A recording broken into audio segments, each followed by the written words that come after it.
Okay, I think everything should be working. Yep, everything should be working. I'm just gonna change some volume settings here, but we should be good to go. Welcome everybody. Welcome.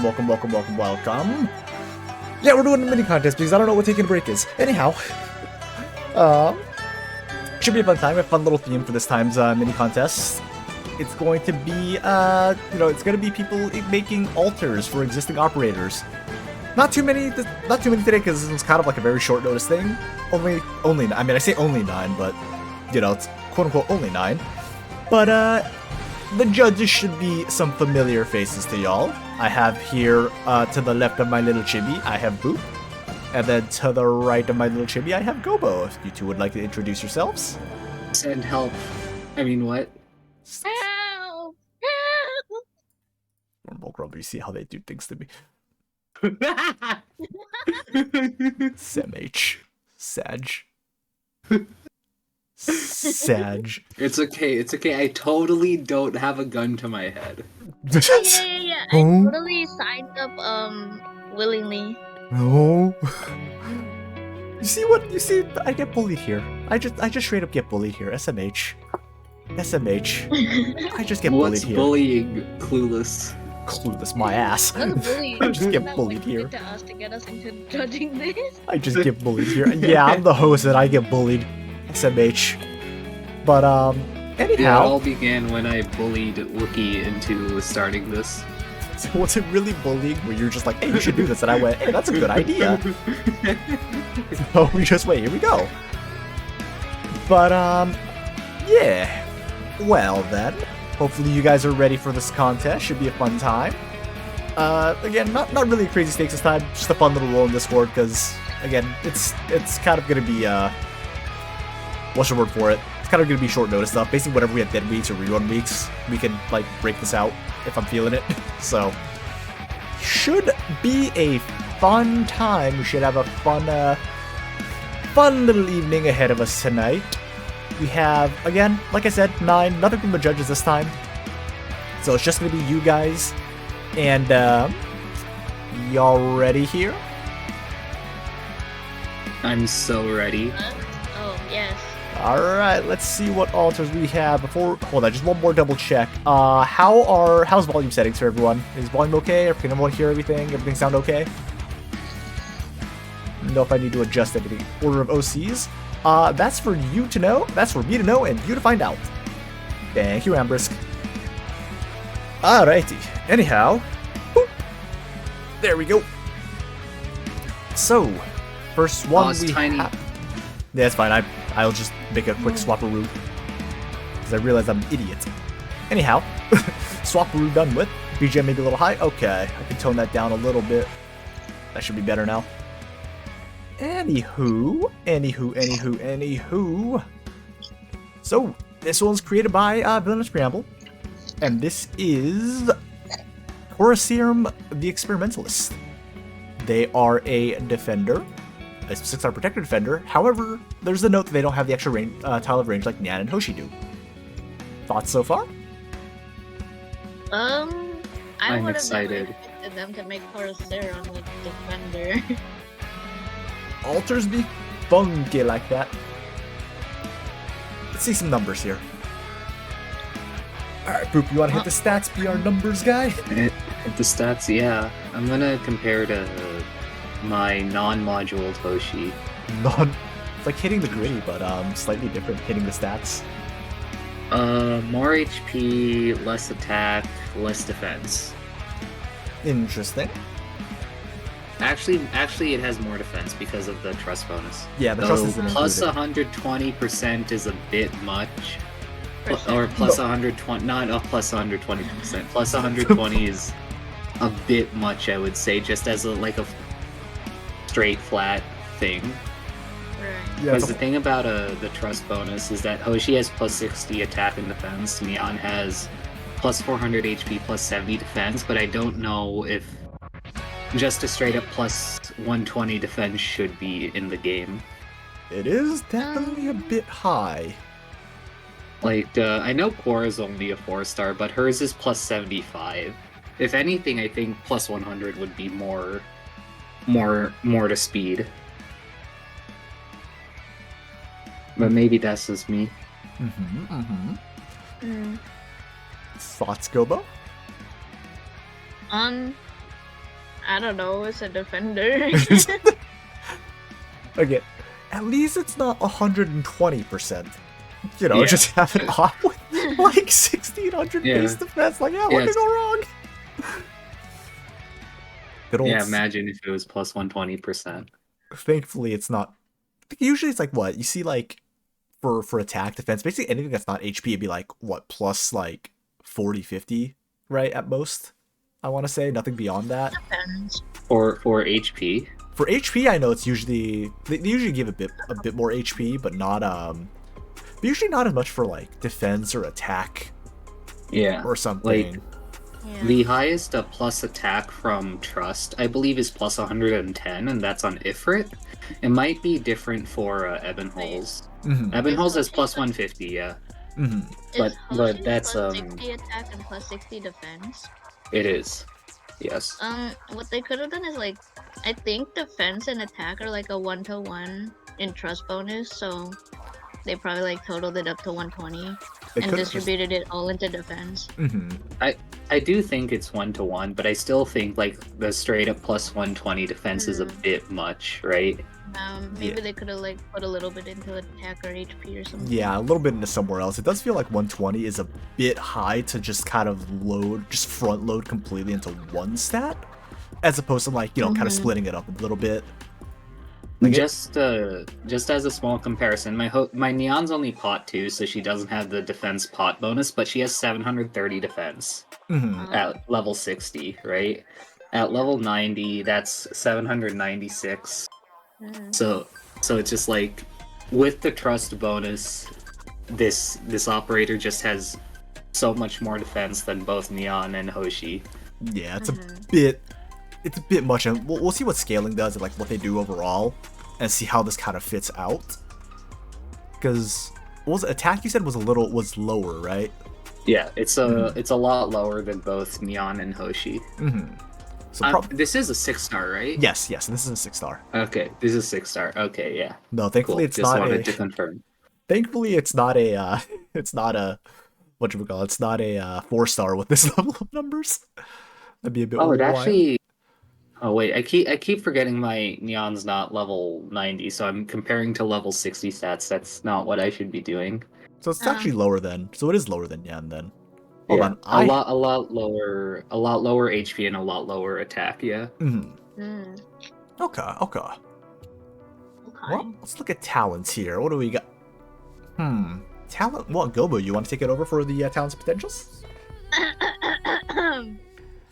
Talent 1. Corrosive chemical compound. Sorry, I don't know why I read it like that. Enemies blocked by this unit lose 10 defense every second, up to minus 500 defense, which goes up to minus 550 defense at potential 5. Interesting. Mm-hmm. That's a high. It's a lot. It's a lot, Yeah. but it is what 50 seconds of blocking, or 55 at pot 5. Is it 50 or does it just go up to 11? Well, It's every Never mind. second up to minus 500. So if I'm doing my math right, it'd be 50. Yeah, it'd be 50. It'd be 50 seconds to get up to that maximum minus 500, or you know, I guess until they run out of defense. The thing about seconds though in Arknights is the seconds move a lot faster than one would think, especially at 2 times speed. 25 Right. seconds is not, because at 2 times speed you're basically going 25 seconds, right? So it's not like Yeah. that long of a duration. Yeah, and considering most people use agents these days rather than pioneers, it's just like 25 seconds is basically enough to deploy one of your 20 cost guard ops. I mean, for what it's worth, this op is also this op's 23. So like, if you're doing like proper order, right, you'd be putting down your defender last.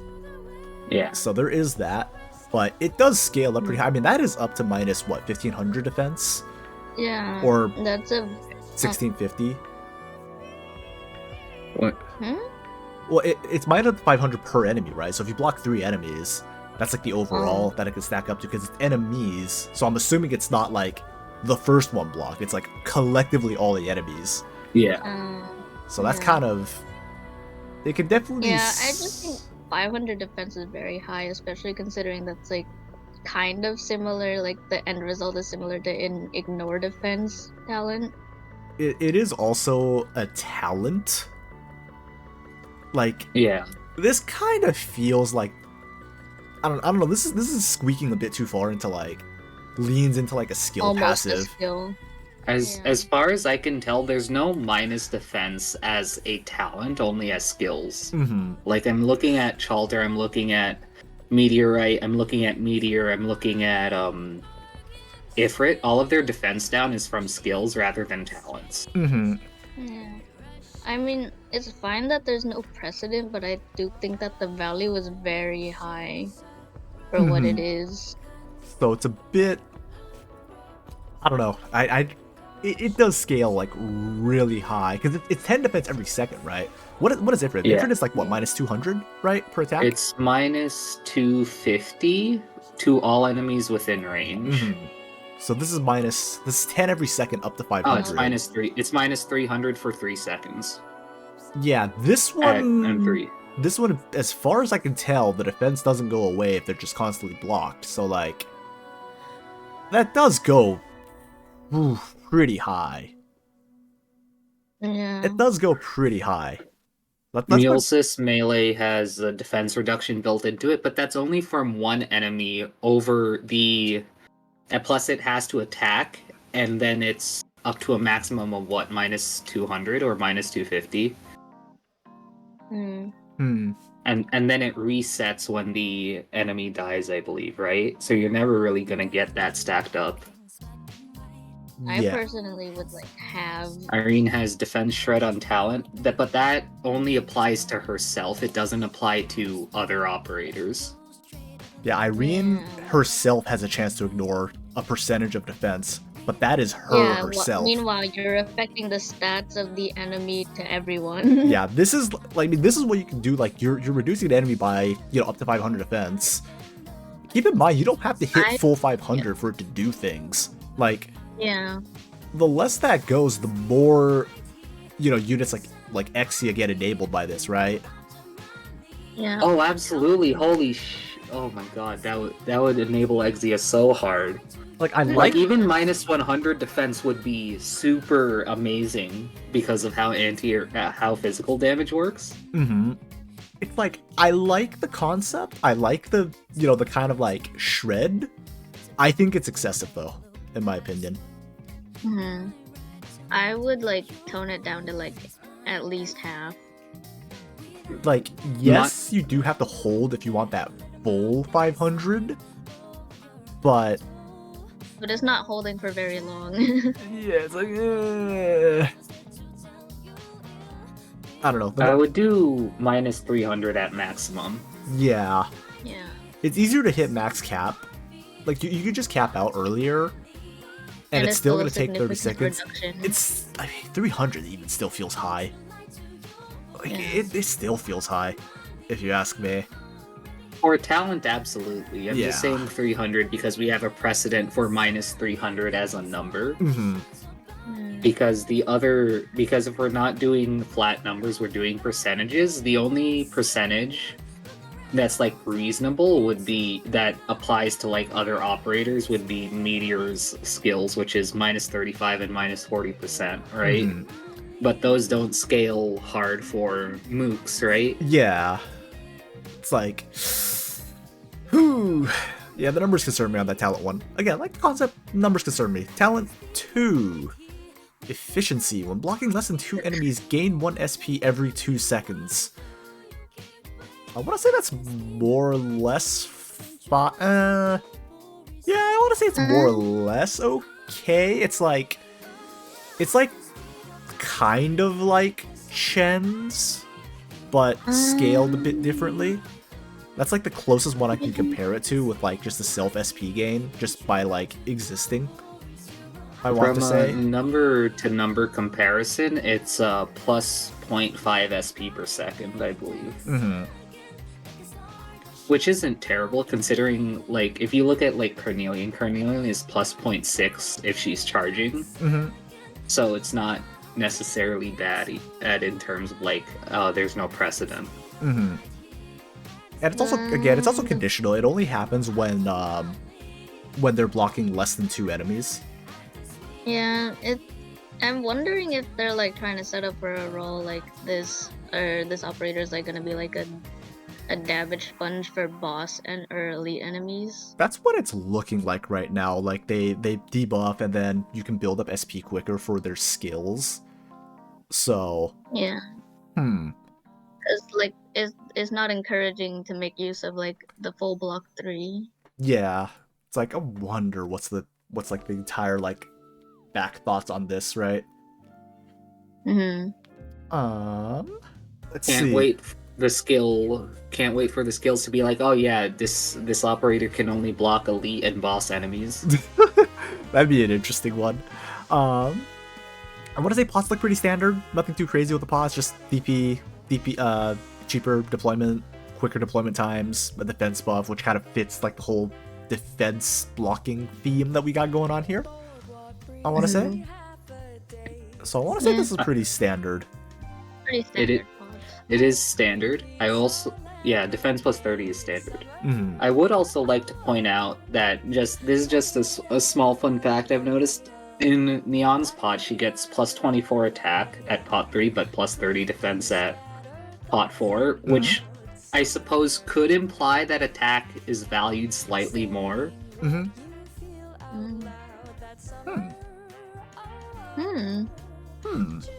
But then again, she's also a defender, so it might just be all like, oh, defenders can't have more attack. No. Yeah, defenders can only go so far, right? Well, let's take a look at our skills then.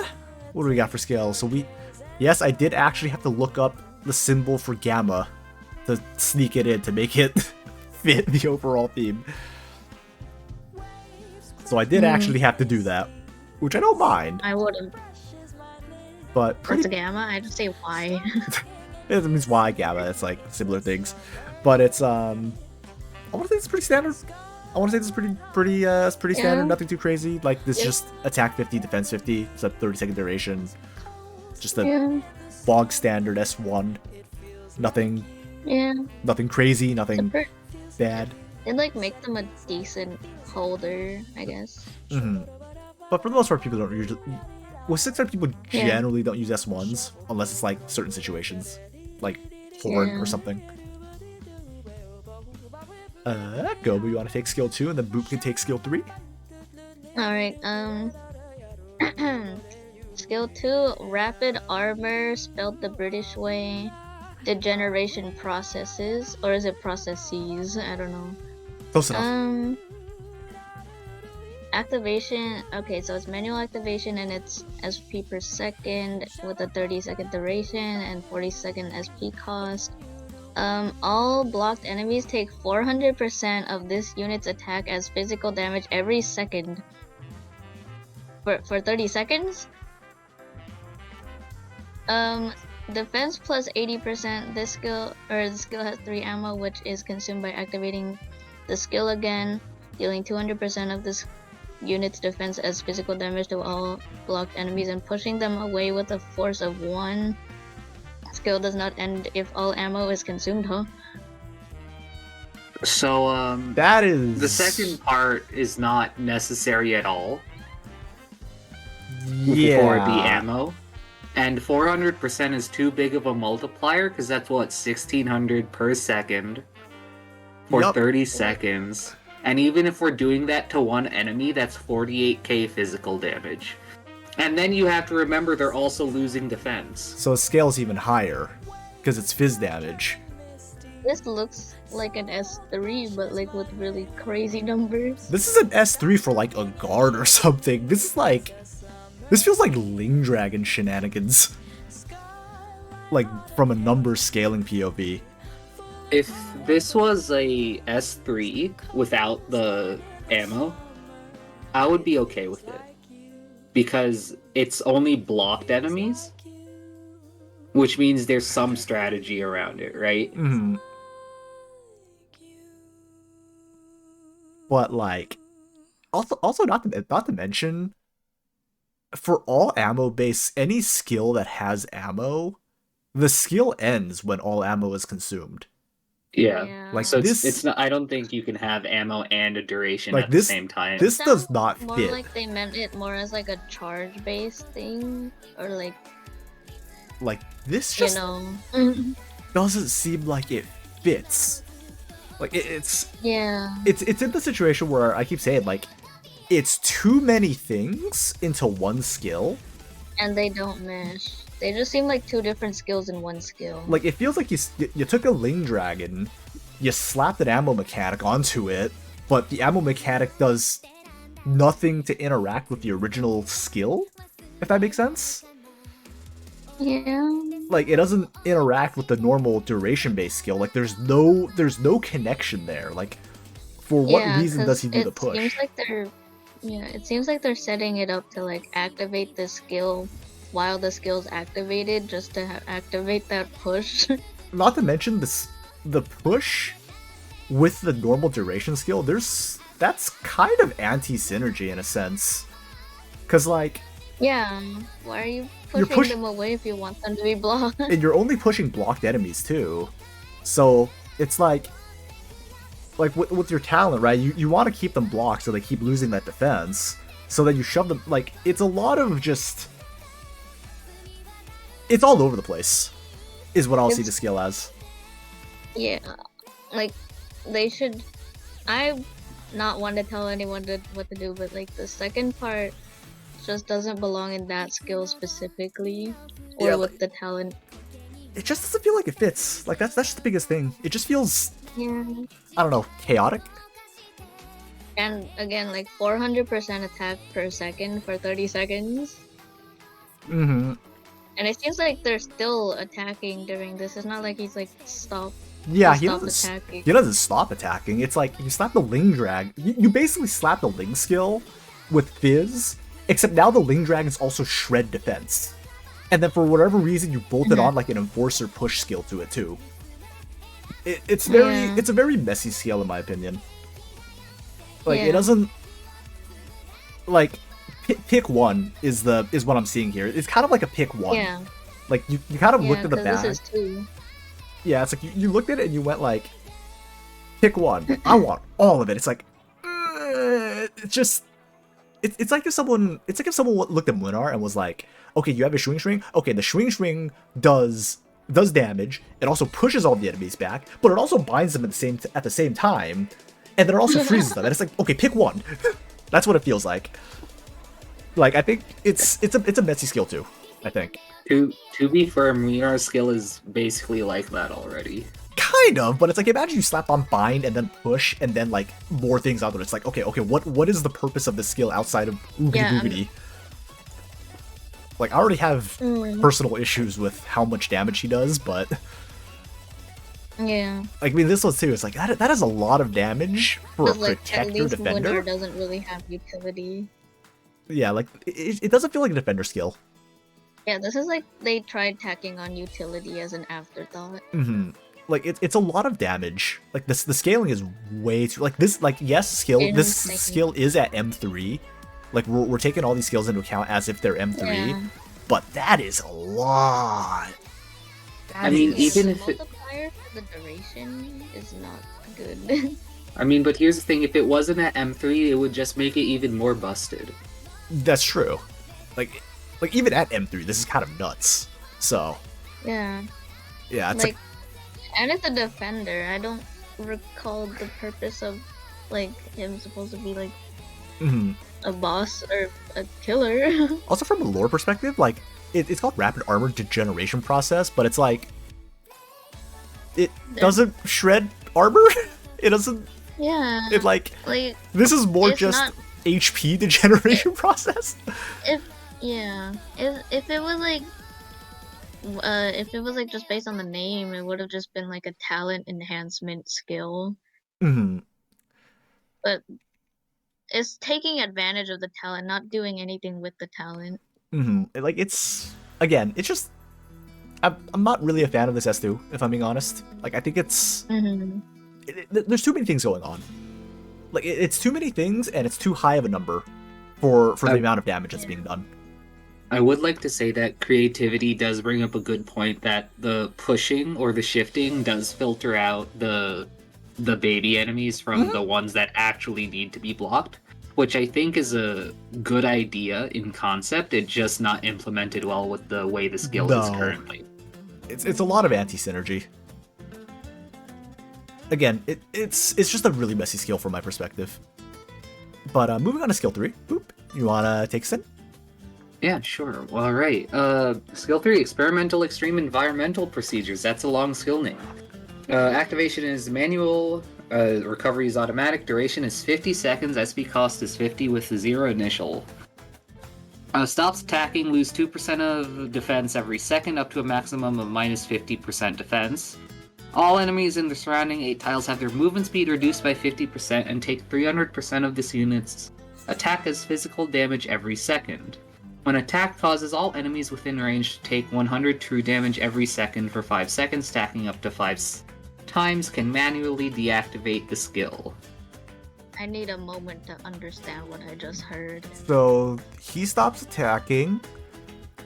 So he's got a little bit of an AoE range. So they get the movement speed is reduced, so it's not a true slow, if I remember right. The wording is actually different. Yes. And then they take 300% of this unit's attack as fizz damage every second while being slowed. For the whole 50 seconds? That's what I'm reading here. 50 seconds. Which is... And they're also taking true damage, right? Yeah. What does this... Okay, what does this have to do with the talents then? Like, the only one that's really... Like, what does this have to do with the talents then? Like, you want to block things. You reduce their defense. But it doesn't... Like, the only aspect of it is you're just shredding their defense, but, like, it's already a bunch of damage and damage reduction. He is losing his defense, so it makes him squishier. I will say that. It does make him a lot squishier. I feel like... I will say, in defense of the skill not being fluid with the talents, not all skills are fluid with their talents. That's also true. Yeah. Yeah, but... So, like, I can give it a pass on that, but I don't see why the true damage is here. Yeah. Especially since it's basically 500 true damage every second, right? Because I'm assuming the stacking up to 5 times means that it's not like permanent. Like the 100 true damage doesn't become 500 for the rest of the skill. If it happens, it's just like the duration can stack at. That's what I'm assuming. So it's a lot less than I'm probably thinking it is, but it's still true damage. I'm thinking of it as like a damage over time mechanic that refreshes itself. So it's like a debuff, right? You get hit with a debuff, you take 100 true damage every second for 5 seconds, and then if you get hit, it just refreshes the debuff, as far as I can tell. From my understanding. But this stacks is the thing, right? Other debuffs doesn't stack. Like, so I'm assuming the way I'm interpreting stacked here then is that like it would just go to 25 seconds is my assumption. And but they don't specify the damage or the duration stacking, so that's a concern. I mean, again, on top, like, they're already taking 300% fizz. Yeah, every 50 seconds. And this is in a 3x3 range. Yeah, it's 8 tiles. Yeah, so it is a 3x3. The damage per second is such an issue, especially with the scaling of it. But so numbers wise, if I'm doing my math right, it's 300%. So that's 420. Seconds. That's 63,000 fizz damage to a single unit through the entire skill duration. Can we get Tums in here to run numbers? Someone get Tums. I would do it, but I don't wanna. More applications increase the 5-second duration. Increase the damage per second within the 5-second duration. Okay, so it goes up to 500 for every 5 seconds, but only for 5 seconds. So it's only if they attack him Okay. I don't But- see why the Yeah. true damage is even necessary here. I Yeah, don't understand why you need true damage on top of this.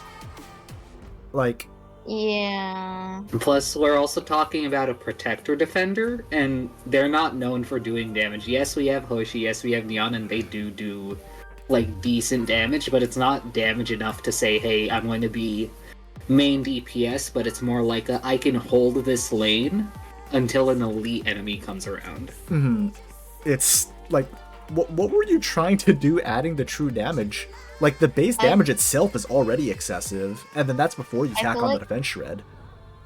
This is like a defender that wants to be a supporter and guard at the same time. It's a defender that got slapped with the defender tag and was like, I'm not a defender though. No, you're a defender now. Here, take the shield and go stand there. And they're just like, okay. That's what it feels like. Like, this is very not defender skill. Like, I can kind of understand, like, oh yeah, defenders, you know, doing damage and doing damage to kill things, kind of, right? Like, fortress defenders, they're not as defense-oriented, more offense-oriented. But Like, that's a fortress defender. This is a protector. This does not fit, like, conventional wisdom for a defender, for like, a protector defender, right? yeah, not that you have to like always follow the trend, but they're doing too much. Even if you wanted them to do something else, they're doing too much of what they're doing. Like, if they're doing that much, it's kind of a...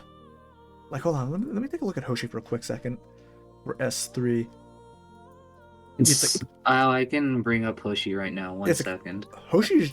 Yeah, it's like Hoshi's plus 140 attack, 90 defense, plus 90 defense, and it's just AoE damage.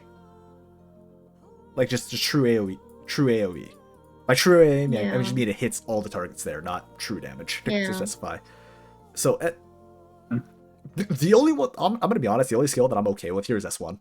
The other two, I'm like, the numbers are way too Yeah. wild here. Like... Yeah, the most reasonable one is S1. Yeah, like 2 and 3 is just, what are these numbers and what... Like, I get that you're calling...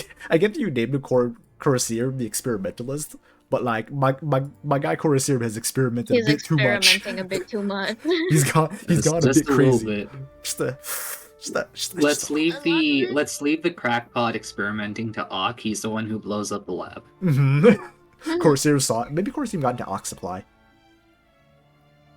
Oh, he But- took a little whiff. But yeah, it's like... Honestly, half of the issues with these skills could like kind of be solved if they like just took out the second half of it Either take out the second half, and reduce like the numbers down a tone bit. down the numbers. Yeah. Like, honestly, take down the numbers a bit, and then don't try to go excessively... Like, don't try to do too many things with one skill sometimes, I'd say.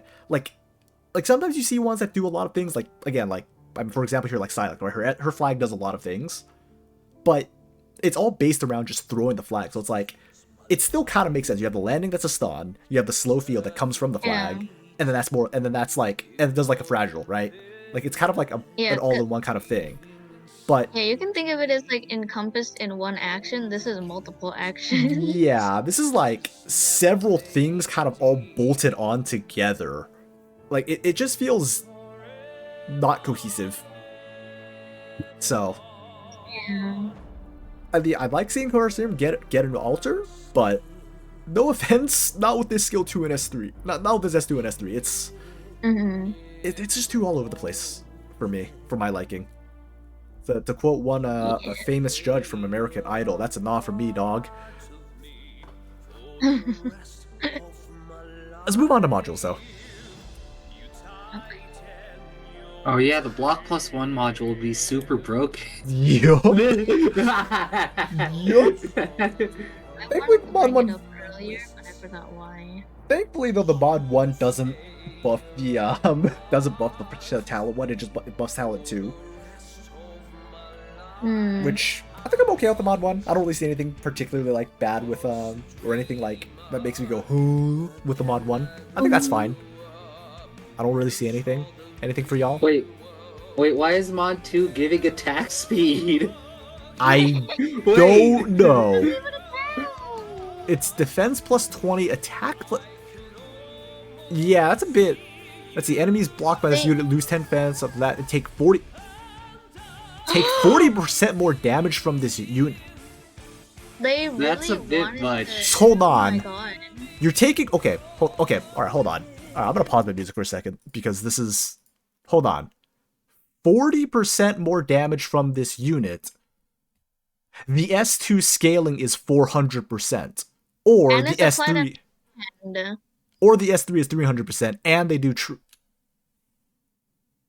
I have I can many see problems that they with were this. trying to go the DPS route with this, but seriously? Yeah, I can see the idea of trying to go for damage, like try to tweak with Protect and be like, oh yeah, no, it's Core Serum. He used to be a Blast Caster, so he could do a little bit more damage with it. Like I can see what you're trying to go for here, but That is so much. them numbers are very, very scary. Do we need to pull the They're so- helicopter alarm? No, I would say no. This is not a helicopter. This is not a helicopter. Also, the helicopter is now a basis of OP brokenness. I can't believe we hit this point. I Can don't- we get a helicopter emote? I might need one at this point. But, yeah, it's... Yeah, no, the Mod 2... Also, Mod 2 is kind of like... I get that he wants to do more attack, like, do more damage. But, like... Why 5 attack speed? Like, I'm legit just And- curious with the attack speed one. Like, I'm curious why the 5 attack... Like, what was the thought process on the 5 attack speed, I guess? Like, what was the... Like, it's a guaranteed crit. Like, why? There's... As far as I can tell, It does nothing the here attack. does anything based on attack speed, as far as I can tell, so it's like, why? Like, I'm what were we going for here? Like, I'm not trying to be overtly harsh, but like, what are we going for here? So, Caviar 2001, understandable. Honestly, understandable. Respect. But yeah, it's definitely a bit of a thonker with some of the numbers. Again, I get the idea of what you're trying to go for. And I don't dislike the concept. I like the overall idea of, like, you know, tweaking protection, being like, oh, maybe it's a more offensive ordinate protect, but still doing the protector job. The number just got cranked out of control here, is what I'm seeing. Okay, why are they in altar? Let's go to lore here. Our course name is join roads actually under wait. new... Can we go back to the modules real quick? Yeah, sure.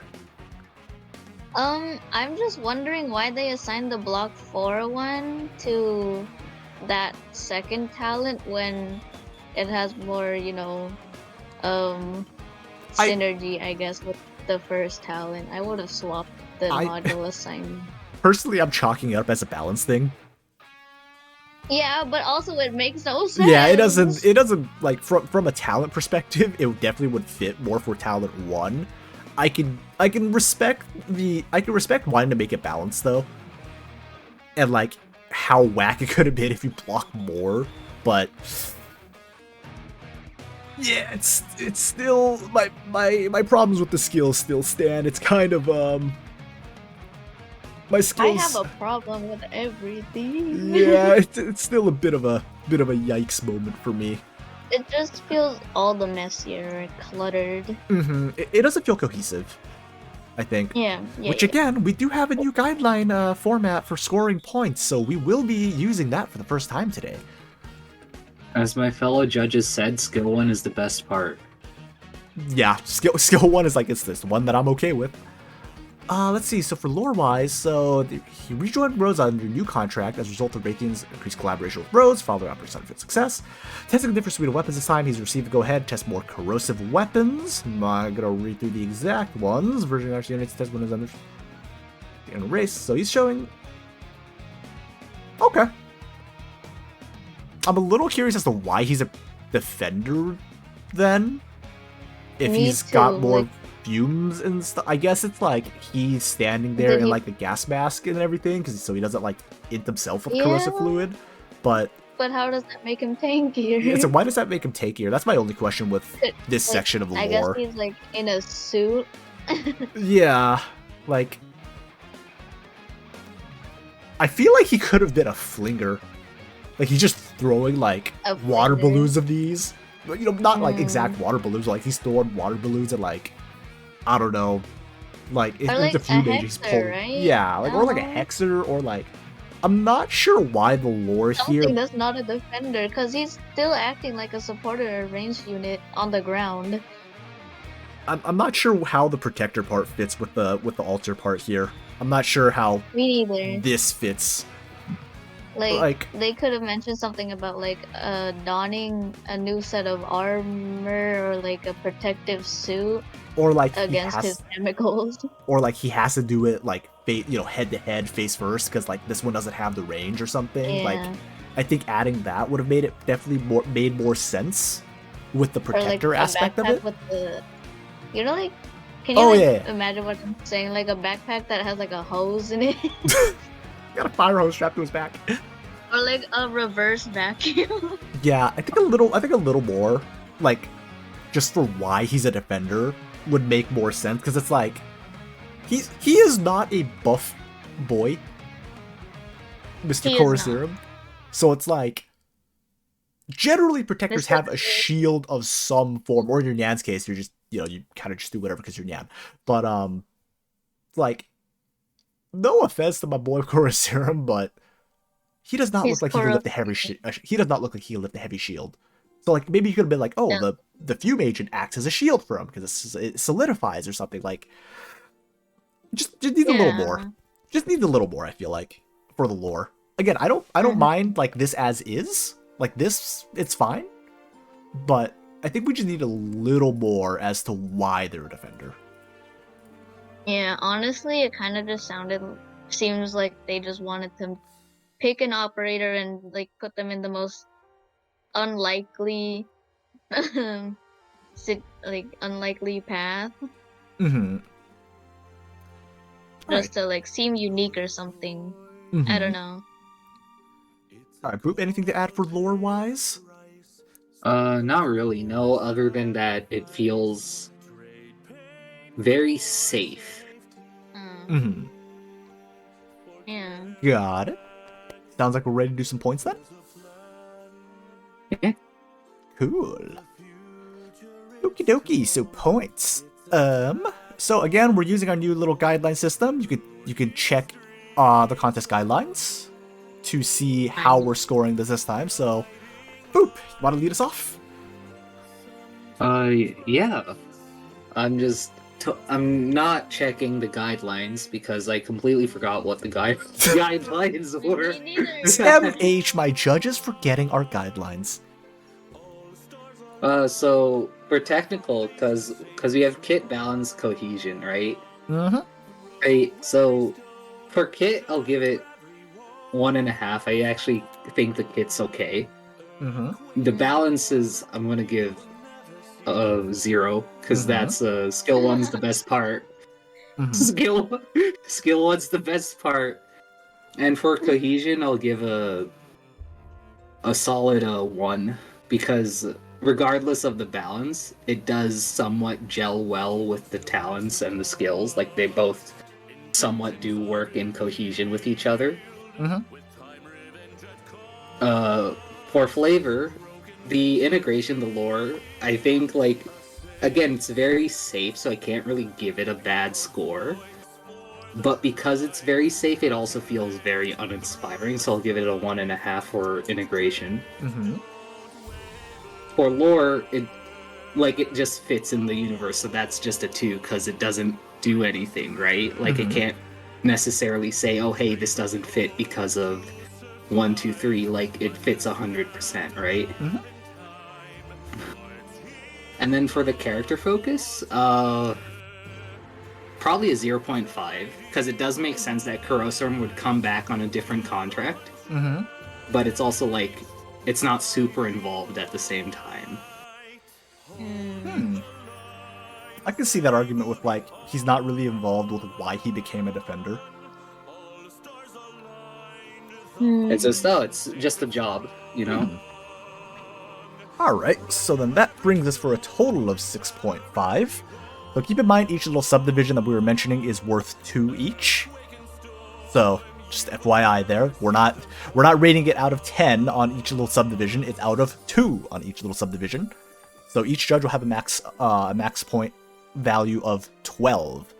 Yes, we're fiddling with it, but that's what we're trying things out. Gobo, you want to take over for the next score? Okay. So, I think for the kit, like, it wasn't the worst thing ever. There were like the ideas weren't bad at all, but they definitely could have like toned it down a bit. It was creative, I guess, especially since it's like a defender not doing defender things. I don't wait. What did Poop give it again for kit? I For believe kit, I think I gave One a and a half. kit 1 or 1.5. Yeah. Okay. I I think I would probably give it a 1.2.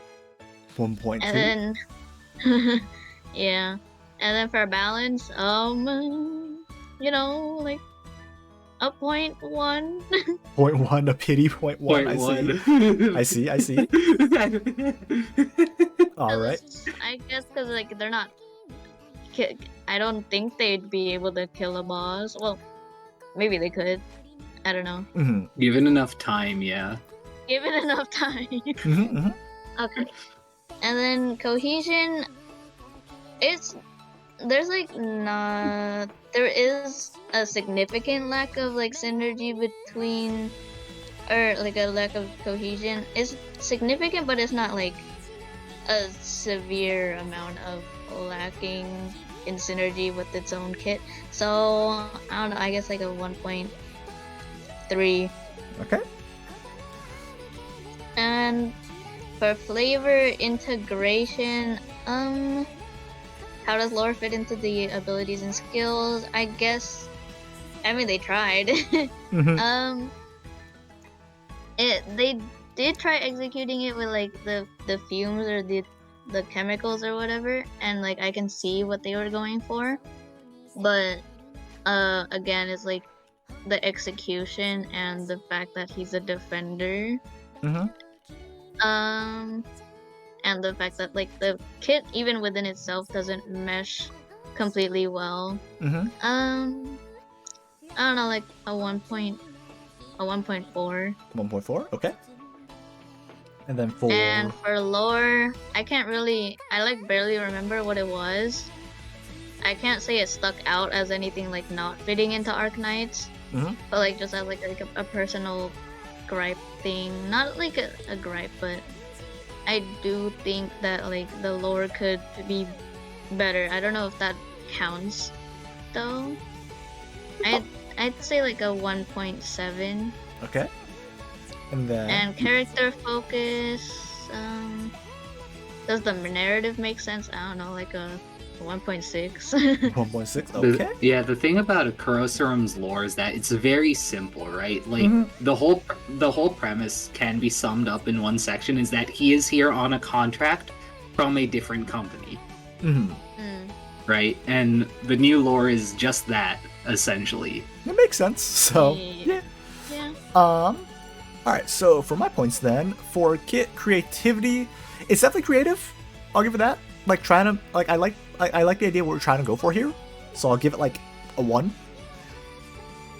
But it still feels, I don't know, like the integration part is what kills it for me. Creativity, definitely creative. Actually integrating like the S2 kills it for me. Just trying to add the like try to attack on true damage in addition to other damage, and then also try to attack on an ammo-based skill with a duration-based skill. Like that just doesn't fit Arknights as is for me. Balance, I'm sorry, it's a no for me. You're getting 0 for balance. I'm sorry. It's that is not okay. Actually, no. Okay, S1 was balance, so I'll give you like a 0.2 for balance. There's 3 skills. Like all right, I'll give you a little bit there. But S2 and S3, nah. S2 and S3 were not it for me. Cohesion. Skills and talents were, it was okay, but for skills itself, they felt all over the place. They did not feel cohesive at all. Like, it did not focus on one thing. It just felt like it was all over the place. I'm gonna give you like half a point for cohesion. It just did not feel cohesive for me, if I'm being honest, for their skills. Integration, how well does lore fit into ability skills? I think the lore fits in, for the most part, fine. The only question I had is just why is he a defender? But everything else, it's like, yeah, Charisma does stuff with, with poisons, with stuff like that. So I think I'm fine with that. So I'll give you like a 1 point, I don't know, like a 1.8 there. If it, again, it mostly fit. How well does the lore fit into AK universe? I don't see anything with the lore that doesn't fit into the AK universe. It all makes sense. It sounds like, he's here on a contract, he's doing his thing. So I'll give you a full 2 points for that. And then for character focus, they're focusing their own lore. Makes sense to me. Again, my only thing is just why are they a defender? So that's the only part that doesn't make sense to me. So give you like a 1.5 there, I think. That's the part of narrative sense that doesn't make sense to me. So how did I do all that and end up with a 7 flat? Okay. So that's a 7 flat for me. Why is it off in the middle of... Oh, wait. I know why. I'm stupid is why. There we go. So, what does that bring our total up to? It's a total of 20.8. 20.8 is what we have started off with here, as I realize I actually need to swap out my slides here. So let me swap out my slides. Let me swap my slides here. Alright, slides are being swapped. And then pop this back over. There we go. 1 second, let me update our leaderboard here. Okay, with a 20.8 for VP. I'm just gonna abbreviate your name to VP because I only have so much space and I am not trying to fit the entire thing. 20.8 out of 36. Yep. Yeah. This is the theme for this one is altars. So it's a bit easier for people to make lore wise. Anyhow, so next up is Eunectus the Unbreakable by Sovinar. Interesting. Let's go, Dreadnought. 6-star. The class she should have been. It's still fucking Six I star. can't wait for this to be a shitpost where it's just like nothing has changed. God, I hope not. But is 6-star Dreadnought Guard? We'll see what we got here. There better be robot synergy. We'll find out here. Boop, take it away for numbers. Numbers. All right, Dreadnought Guard. I need to pull up Game Press because I accidentally closed it. I'm sorry. Dang it, Boop. Nah. Type fast. Dreadnought. Max potential. Okay, so Neural has 3750, 1184 HP and attack respectively, so a lot less attack but more HP. This is with pots, by the way. So I'm going to assume that we're losing 100 attack from pots. And defense is 10 higher than Neural. This does seem to be without pots, considering DB cost is 19.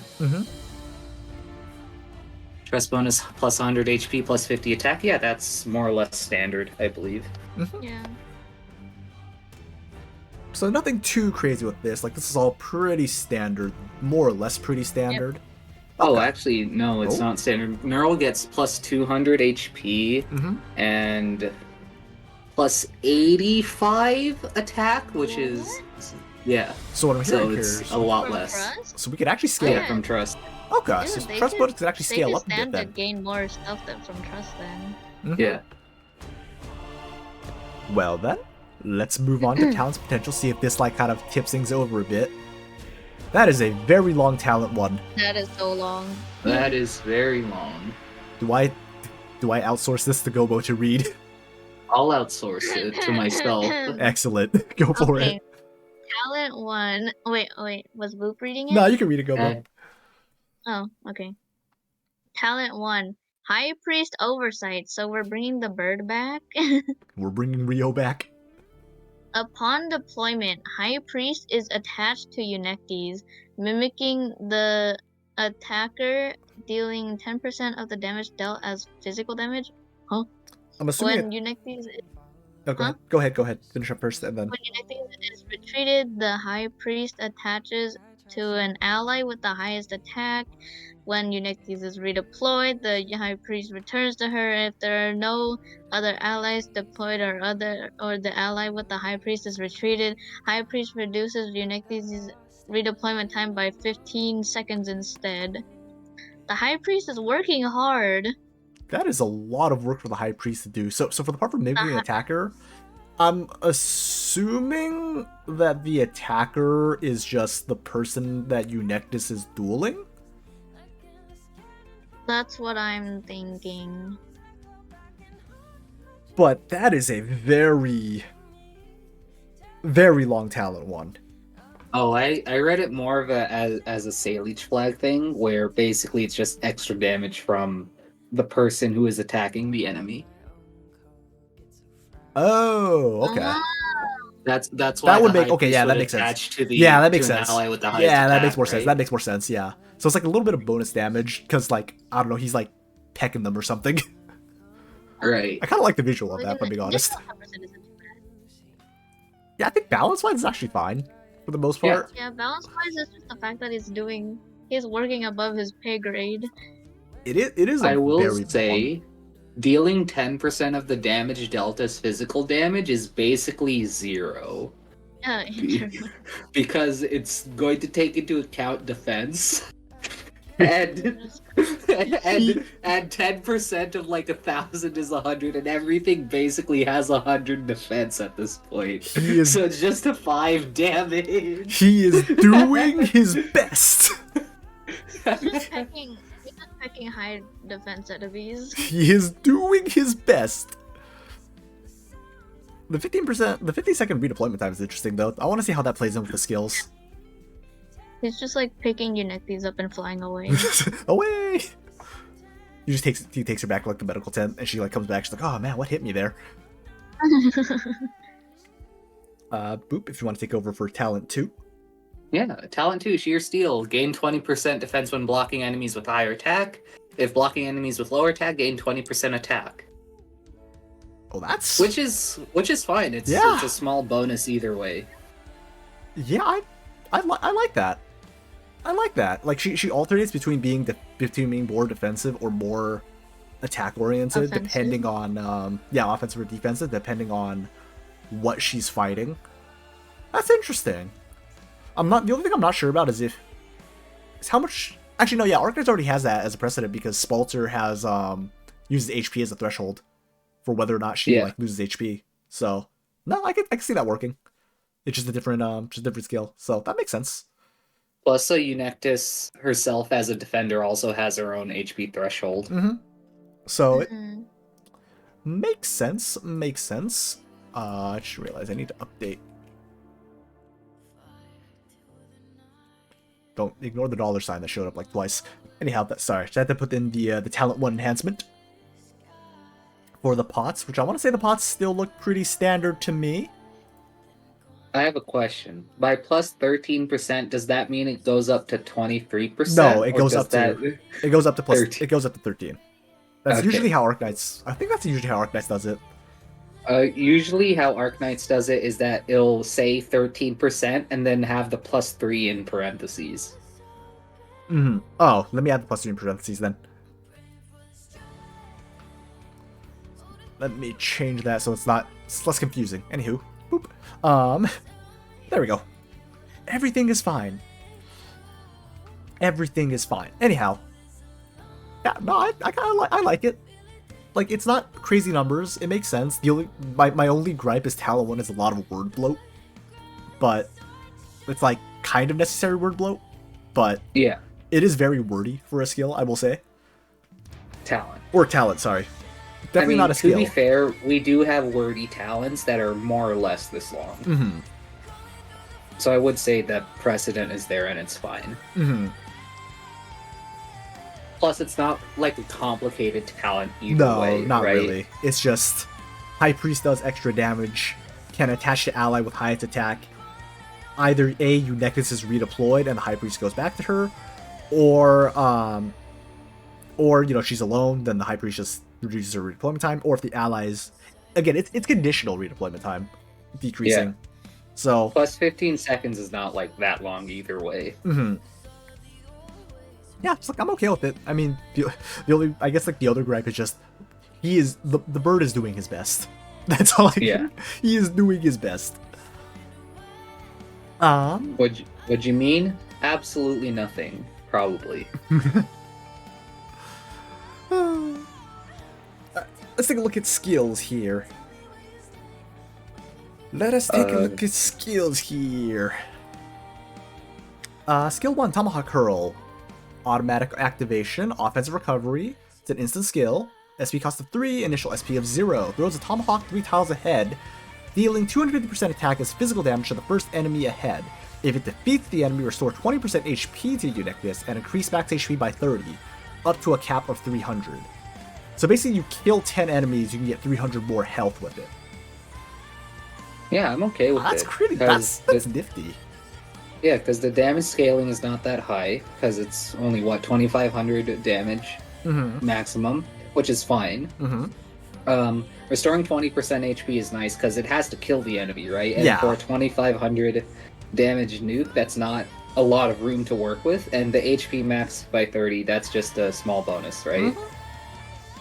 So it's a nice small buff for like, but again, it's conditional, so it's like it's on kill, and you have to kill specifically with the skill. It can't be, you know, you throw the tomahawk and then she goes, yeah, and then you still get the bonus. It's like, no, you actually have to get the kill with it. So I'm okay with this. It's got a bit of range. My one question would be if it's if it has something like what do you call it? I'm going to be under the assumption that it won't activate unless there's an enemy within range. So, like, if it's being charged by, like, the Chen or something, she won't just throw the tomahawk at nothing. I'm going to operate off that assumption, too. As funny as it would be to watch, just start yeeting tomahawks just down the lane with nothing there. As funny as it would be. But, yeah, I'm chalking it up to she will not just yeet a tomahawk down it.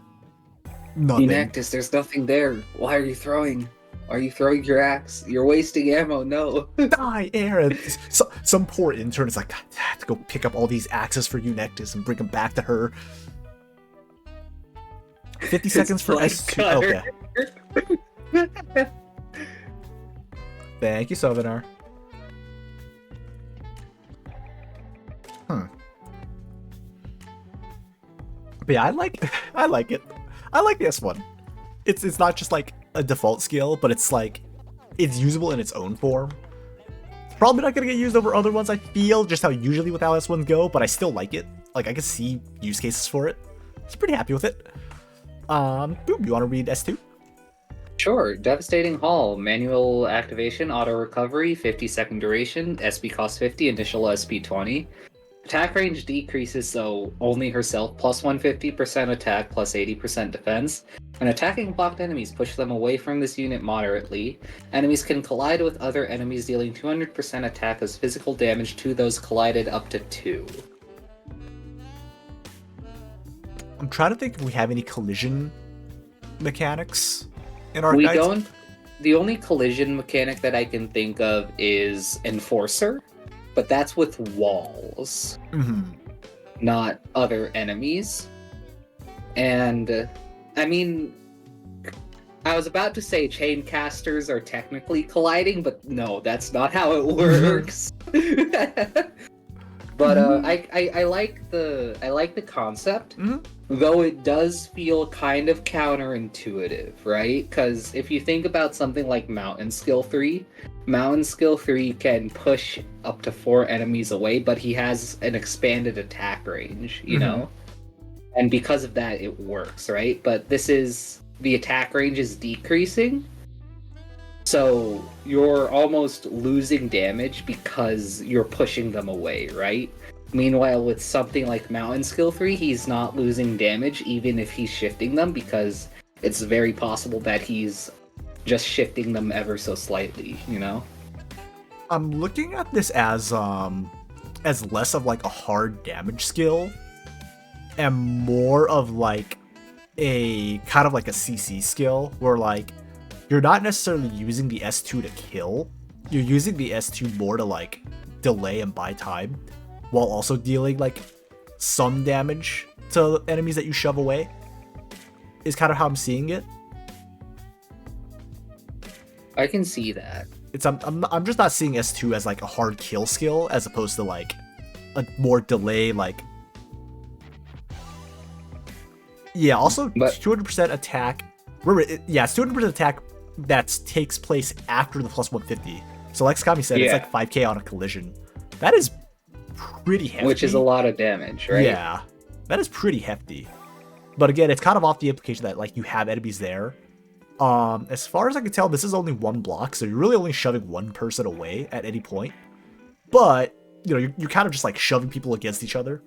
You're like making a crowd. You're shoving them all into each other. So I want to say this is fine to me. The only question is just a little bit of the finicky with collision and collide with enemies. But I mean, we have wall collision, so I can kind of see it like it's not like an extra step to get that extra collision in my opinion. So I do see how coding it could be very funky, because enemies can stack up on top of each other basically infinitely. If you've seen those one tile nuke videos where they gather everything onto one tile and then nuke it all at once.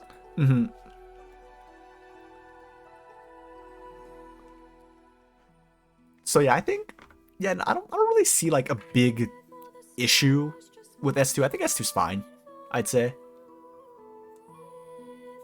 Like, it's a little counterintuitive for Dreadnought, but it's a nice little spin on it. I think adding a little bit of CC, like a bit of crowd control into this. Because I think what they were going for is a similarity to Eunectis' current S2, where when she's blocking an enemy, that enemy is stunned. Except this one is less of a stun and more just back off. Yeah. So. Oh yeah, also Gobo will be back. She has to do something really quickly. That's so Boop and I are kind of handling it for right now. Gobo will be back. Let's move on to S3 then, and we can give Gobo a rundown when she comes back. Because we will need our last judge here in order to give all the points. So, S3, Mechanical Overload. Activation is manual. Recovery is auto. It's an infinite duration skill. SP cost of 10. Initial SP of 0. I'm getting Surtur vibes from this. Or like Surtur mechanic vibes. Praying it's not crazy shenanigans. Plus 100% attack. Plus 180% max HP. Plus 1 block. Moderately decreased attack interval. So attacks faster. Attacks all enemies blocked. So attacks 2 enemies. No extended range though. So normal range. Gradually loses HP. The HP loss caps at 15% per second after 60 seconds. Attack plus 1.5% for every percent HP lost. Interesting. When HP reaches 0, the big ugly thing explodes, dealing 260% of attack as physical damage to surrounding enemies, stunning for 2 seconds. The Gundam is in fact back. But nice. I want to say this is better. This is not better as in like not like doing more damage, but it's like more balanced compared to Surtur shenanigans. I want to say off the top of my head. It is more balanced compared to Surtur, because Surtur does arts, but that's an entirely different conversation. But I will say it feels like a very much watered down of Eunectis' current skill 3. I will say I'm not as familiar with Eunectis skill 3 because I haven't really ran my Eunectis too many places. Let me read it out for you right now. I have the internet. Let's see. So it's plus. It's definitely more. It's definitely more attack. I think is that Gobo returned to us. Gobo has returned to us. Welcome back. Welcome back, Gobo. I just realized Duelist Defender Eunectis has more attack than regular than Dreadnought Eunectis, I think. Actually, not by quite. a lot, yeah. I believe. But the attack scaling is definitely higher. Not necessarily. Skill 3 is plus 170% at skill level 7. Yeah, but we're taking this at M3. Yeah, and for M3, Eunectus, I think it's plus 200%. Plus 230 for M3 normal Eunectus. Oh no! Plus 160 So it defense. is just a watered down version of skill 3. Plus 160% defense. Block is plus 2. Restores 6% HP every second, but doesn't. But okay, I will say that the more she loses HP, the more attack she gets. So it kind of ramps up pretty decently by the end.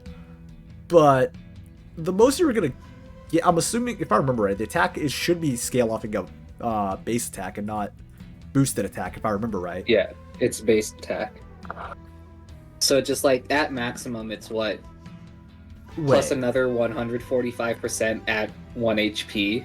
Wait, hold on. My question is, if you heal Eunectus, do you lose the attack, or is it just like a raw, like you lose 1% HP, you get 1.5% attack, you get healed, you don't lose the 1.5% attack, and you can scale it further? I think that's my biggest question, is how does... You can heal regular... Yes, you can heal regular Eunectus. Yes. I guess, yeah, that's right. My question is just, how does that work? Like, is it... Like, say you lose 50% HP, right? So you get... Fuck, what is the math there? Like, what, 75% bonus attack? And then you heal back up to full, because you're, like, running a Tylo heal or something, right? Yeah. And then she goes back down to 50 again. So then, are you at plus 150% attack? Or when you go back up to full, it's like, nah, you're back down to, you're back up to 0. The precedent in the game is that they lose the bonus stats. Yeah, that's my assumption that it works like Musha's. So, I didn't think I have to say this about an infinite duration skill, but the infinite duration skill feels weak. Which was really weird to say. I would... Oh wait, that's an infinite skill, I just noticed. Yeah. Dreadnought reality breaks. This is a Dreadnought. Yeah, this is a Dreadnought. Gobo, let me know if you need a quick breakdown on the skills. It's okay, I'll just read it over myself. Okay. Or actually, yeah, you know what, just memorize it. TLDR, S1, it's an auto, it's an auto activation skill. It's extra range, attack boost. It has to kill an enemy for Eunectus to get the 20% heal, and the max HP increase. Felt pretty balanced to me. Felt pretty interesting. I like it. Yeah. I like it. S2 is a bit of a crowd control skill, so she shoves the enemy she's fighting, and they can collide with other enemies, and it deals 200% attack on top of the plus 150. So it's more of like a crowd control skill to me. I still think it's pretty interesting. I don't think the numbers are too crazy. I think it fits pretty well. Yeah. But yeah, if you want to do a quick once over. But the S3 feels... The S3 somehow feels weak. Again, which for an infinite duration scale is very... It's definitely a new one for me. So thank you for that, Sovinar. It's definitely a weird one for me. But yeah, the S3 definitely feels like you could scale it up a bit, because Duelist Eunectus' S3 definitely feels better. Also because she doesn't die. I wouldn't even say that it's not that Duelist Eunectus S3 feels better. It just feels like both Skill 2 and Skill 3 feel like a watered down version of Duelist Eunectus. And I would argue that Skill 1 is similar, but Skill 1 is just more offensive, so I won't make that argument. I will say for max HP, reminder for S3 that the max HP is plus 180%. So I'm assuming it's attack. They're also losing HP, is the thing, right? Yeah, it's more just a scaling part. I'm assuming it's plus 1.5% for every percent of base HP lost. That's my assumption, and it's not just... Actually, no, I don't think it would work that way. No, it wouldn't work that way. So no, the scaling wouldn't work the way I think it would. So yeah, no, no, never mind. Statement stands. Never mind, statement stands. Do we want to scoot on to lore here? Do we?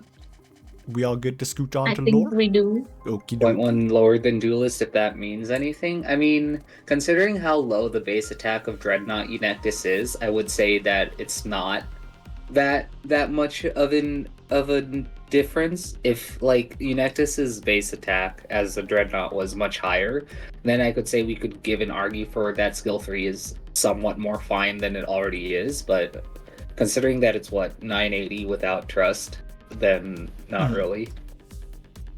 So, for Wild and Alter, it's an alternative return to her rash mechanical inventions and the volatile use of Big Ugly Thing instead of the Ironhide in her return to her tribe. She oversees the power vacuum created by her absence and revitalizing and progressing her tribe. And as a side note, so when I was like, well, her kit's kind of underwhelming, most contradicts herself as a dual spender, her viable skill really is S3. I hard disagree with that so much. Her skill 2 and skill 1 are just so good in general. Skill 2 is the one you can get perma-stuns, right? Or is it yeah, we're not perma-stun, but full duration stuns. Yeah, because the full duration stun is very specifically for elite enemies or bosses. You get some pretty silly stun shenanigans at S3M3 if I remember right. 4 stunnable enemies. Another thing, by the way, for Eunectus skill 2, fun fact, it can stop Sarkaz Lancers from dealing their charge damage. As long... Yeah. Yeah, because you got that one tile of extra range, so it just stops all their movement. Yeah. Well, actually, it stuns all block targets. I guess it depends on... Yeah, because they run into you, and then they do the stab, if I remember right. Yeah, they don't do the stab first and then get blocked. They get blocked first. A little bit of timing shenanigans, but it could work. So, are we ready for points then? Because I want to say this lore actually fits, and it kind of fits as to why she's a Dreadnought guard. I will say, I think this kind of fits. There's not really any big question marks outside of S3 being the only viable skill that I would kind of also disagree with. Thoughts, everybody else? I don't see why she would return to her tribe, right? Because from what I understand, she's trying to learn more about the world, and wants to become a better mechanic, I believe. I mean, I know she was in Ideal City, but she didn't really get much characterization there. Like, I can see it happening on why she's returning, but it also doesn't make sense unless there's a good reason other than returning out of the blue. And part of it, she also did totally go because she saw Lancet too. I was like, holy shit, Lancet. Oh, yeah. Yeah. So there is also that. Oh, imagine a Eunectus altar where she's a summoner because she made her own Lancet 2s or her own AI robots because she learned that much. Oh my god. She just summons like 50 Lancet 2s. Infinite Lancet 2 Have words. I been muted? Yes. You've been muted, yeah. Rip. Gobo. I was talking. No, we were just ignoring you on purpose. No, you were not. But you were saying Gobo? I said she was just visiting. That could also work. Oh, like, she's just visiting? Yeah, that's also fair. Gavial kind of just made a return. Like, if I remember the lore right, she didn't... I don't know, maybe she was like spreading knowledge with her people and then she's going back out. Like, yeah. Gavial returned because Tomimi sent her a message. Yeah. So it's like, you could chalk that up, but again, it's not quite written here, so I would like to see a little bit of a reason why the return. I think that's about it, but like, I want to say everything else kind of makes sense as to why she's a Dreadnought guard, or why she's a guard. Like, she shed a little bit of shield for more attack. Like, I can see that fitting, I guess, if that makes sense. Mechanically, though, that duelist defender has just as much attack as a Dreadnought. Reasons. More or less. Reasons. Oh no. Ignore the fact that she don't worry has about attack. it. Don't worry about it. Don't worry about it. Alright, let's do some points. Let me clear out these ones. Gobo, do you want to start us off?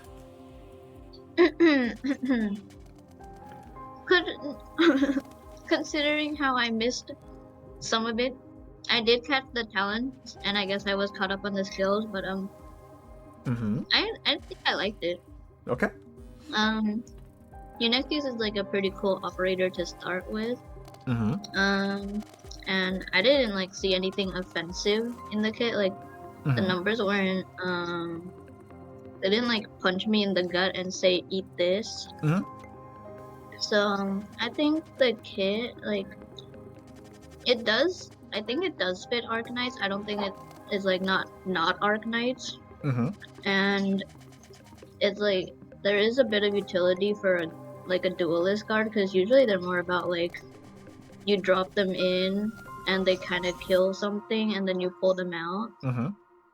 Seems like they're trying to keep her there, or like she is like more sustainable in a sense, Mm-hmm. as in she's like gonna stay there for a bit longer than the other ones. Mm-hmm.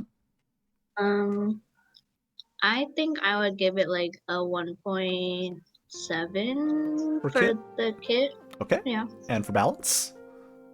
because maybe I don't know, like maybe the numbers could be adjusted a little bit, Mhm. but yeah, it's not like nothing. It's like I don't know if it could be bumped up or bumped lower. I'm not sure, but Mhm. and then for balance, I don't think there was anything like unbalanced about it. I don't think they were like egregiously broken Mhm. or like weak by any means. So like I guess also like a one, or I guess like a 1.8 actually. Okay. And then for And cohesion? cohesion, I'll focus. I don't think like they were like all over the place, and like even if the skills did do like different things, um, it like all fit together, and I don't think like oh like this skill slows, and then after they slow, they push them. Mhm. Then pulls them back and then pushes them again like with balls. Mhm. So I guess like also like a actually I'll give this one a 1.8 as well Okay. for cohesion. But then integration, how well does the lore fit into the abilities and skills? I think it's very Unectes to some extent. The bird was funny. He's doing his best. I 1.7. 1.7? Okay. Yep.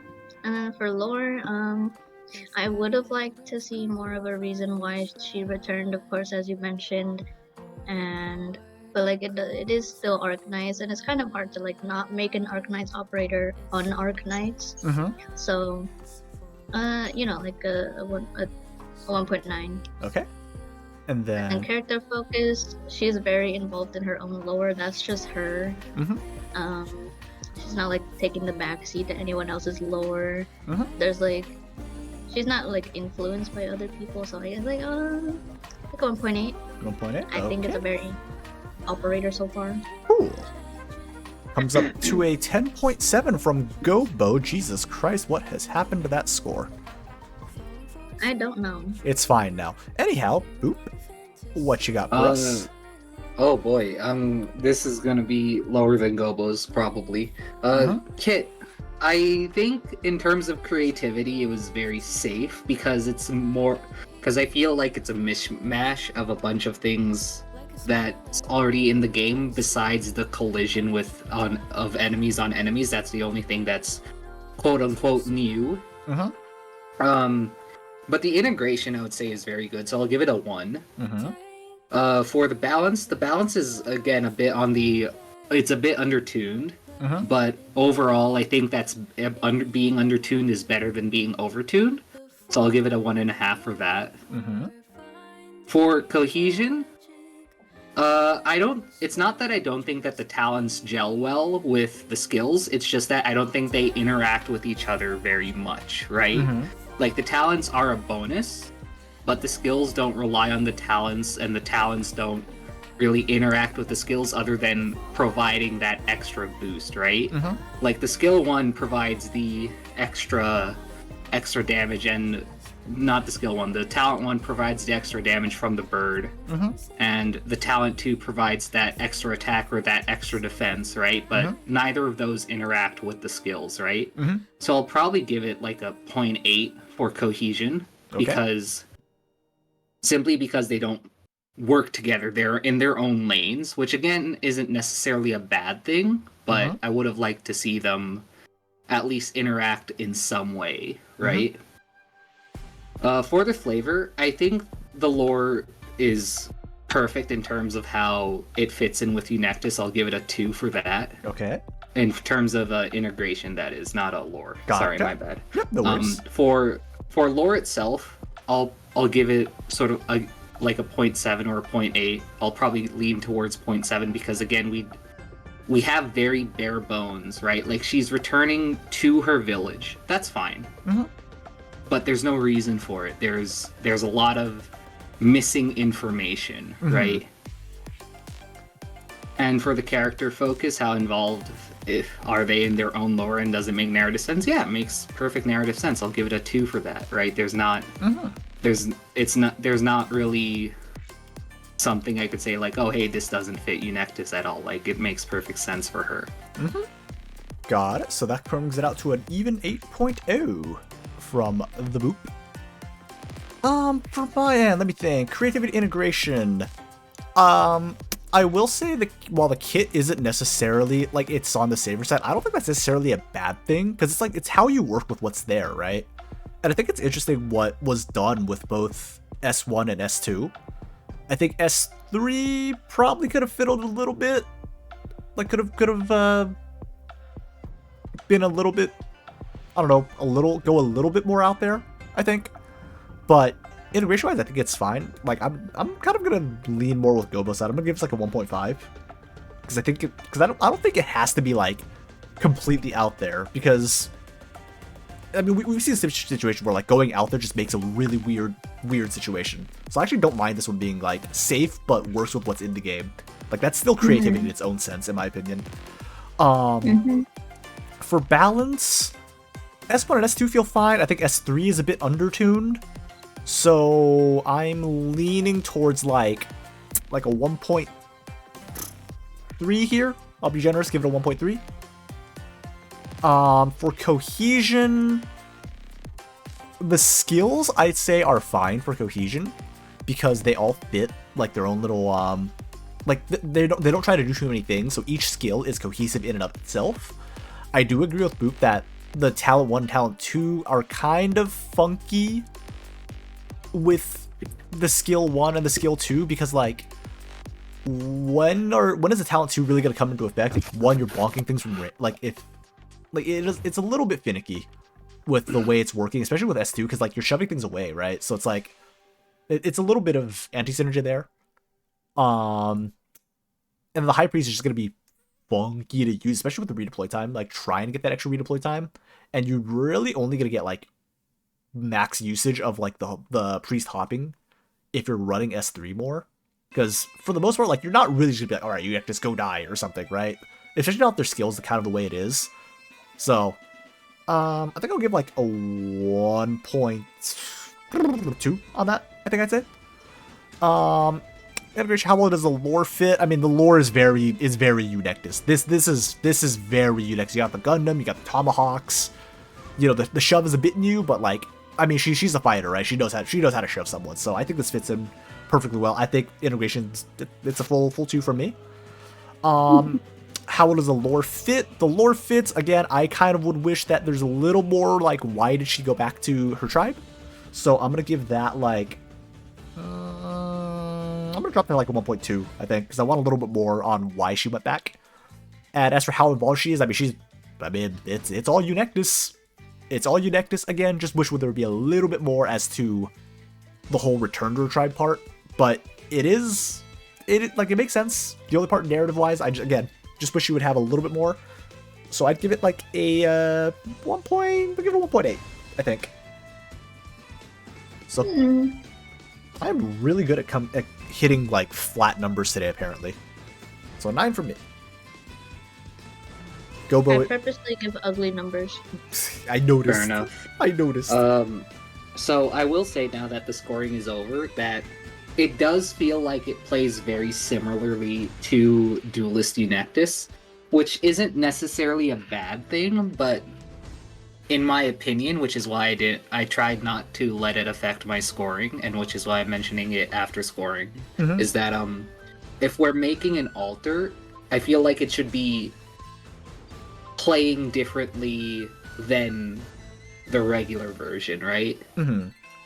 Because the only person or the only operator in the game that we currently have that plays similarly to their alter is Spectre, right? Mm-hmm. Everyone else is a different class and plays completely differently.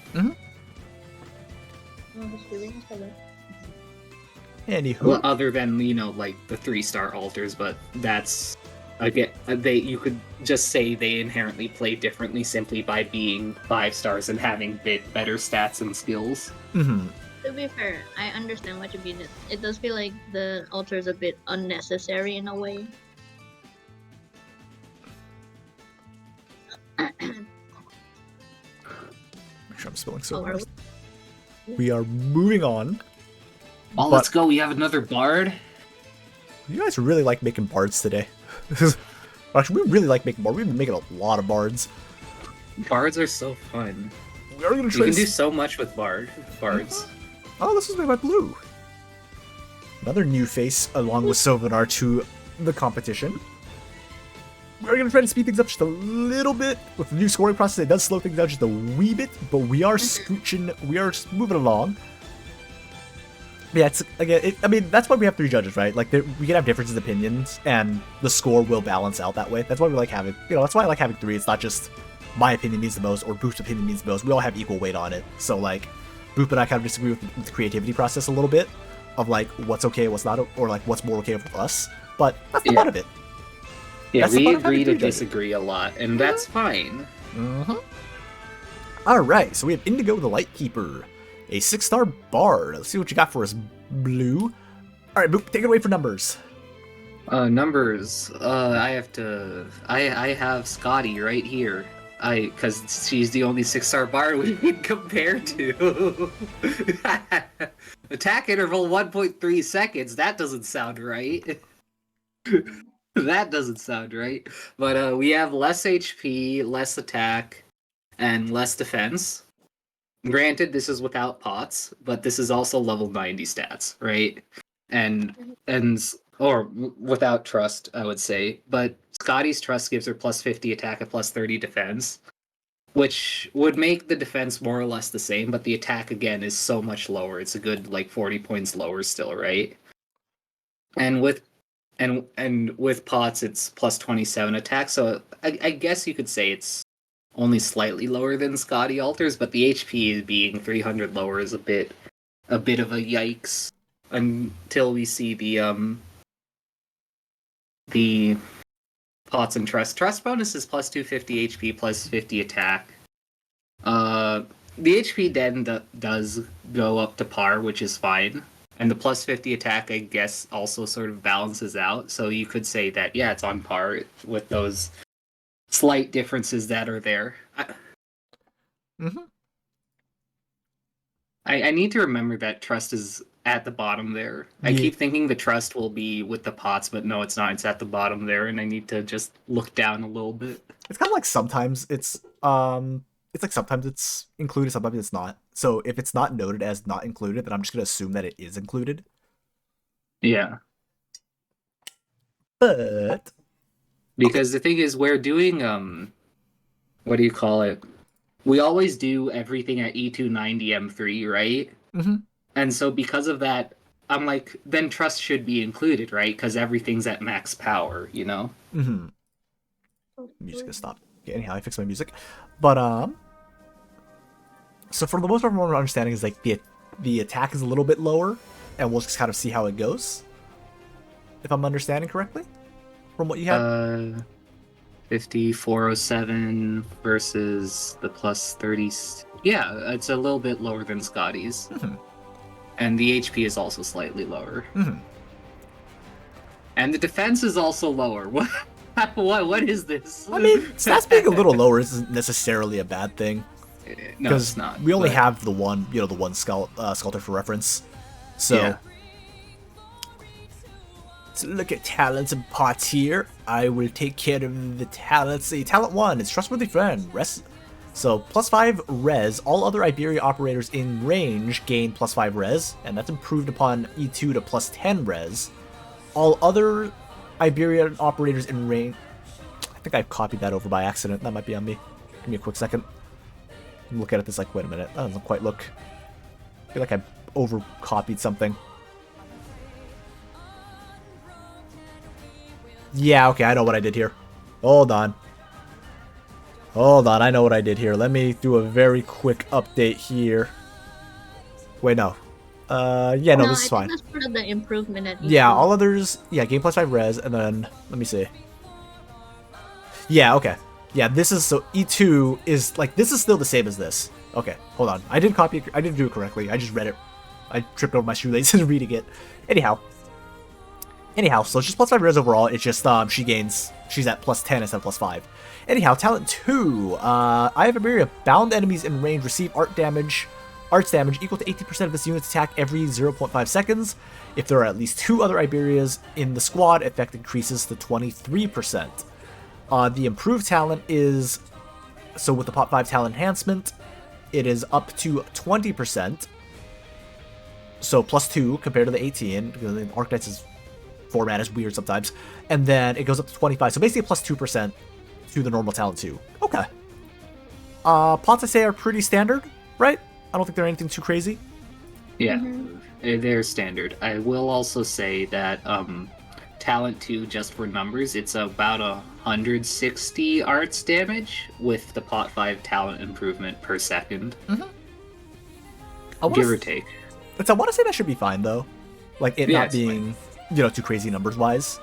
So, kind of fits. As in, like, again, it's nothing excessive, but it's a cool little, like, extra little bit. And it kind of fits. If I remember, Indigo herself has like a bit of that kind of Mysticaster, right, with the bound enemies. Yeah. So it fits with Indigo. Let's move on to skills here. All right, Gobo, would you like to take that over? Why are you giving me the long ones? Skill 1, Teacher's Gift. Manual activation with auto recovery, and it's an instant cast skill, I think. Yeah. Okay. And then there's 15 SP cost, so it seems like it's more like a stance change skill. So the passive, it randomly starts on one of the 2 modes below. Mode 1 is gain inspiration equal to 30% of this unit's attack and 30% of this unit's defense. Who's gaining inspiration? I'm assuming it's allies based on just the bard thing. She's not just going, I take all the buff. Right, but they're gonna want to have to specify that for more clarity. And then the second mode is trait healing effect increased to 25%. What was it before? 10%. Oh. Okay. And then so the activation is just swapping between those 2. So like more control between, like, I guess it's like if you got to choose what Mr. Nothing got for his S2. Kind of. Because there's only 2 of them, right? And then you can kind of just adjust for the situation, but you have more control over it. Alright. Definitely not a bad skill at all. It doesn't affect self-only allies? Okay. Cool.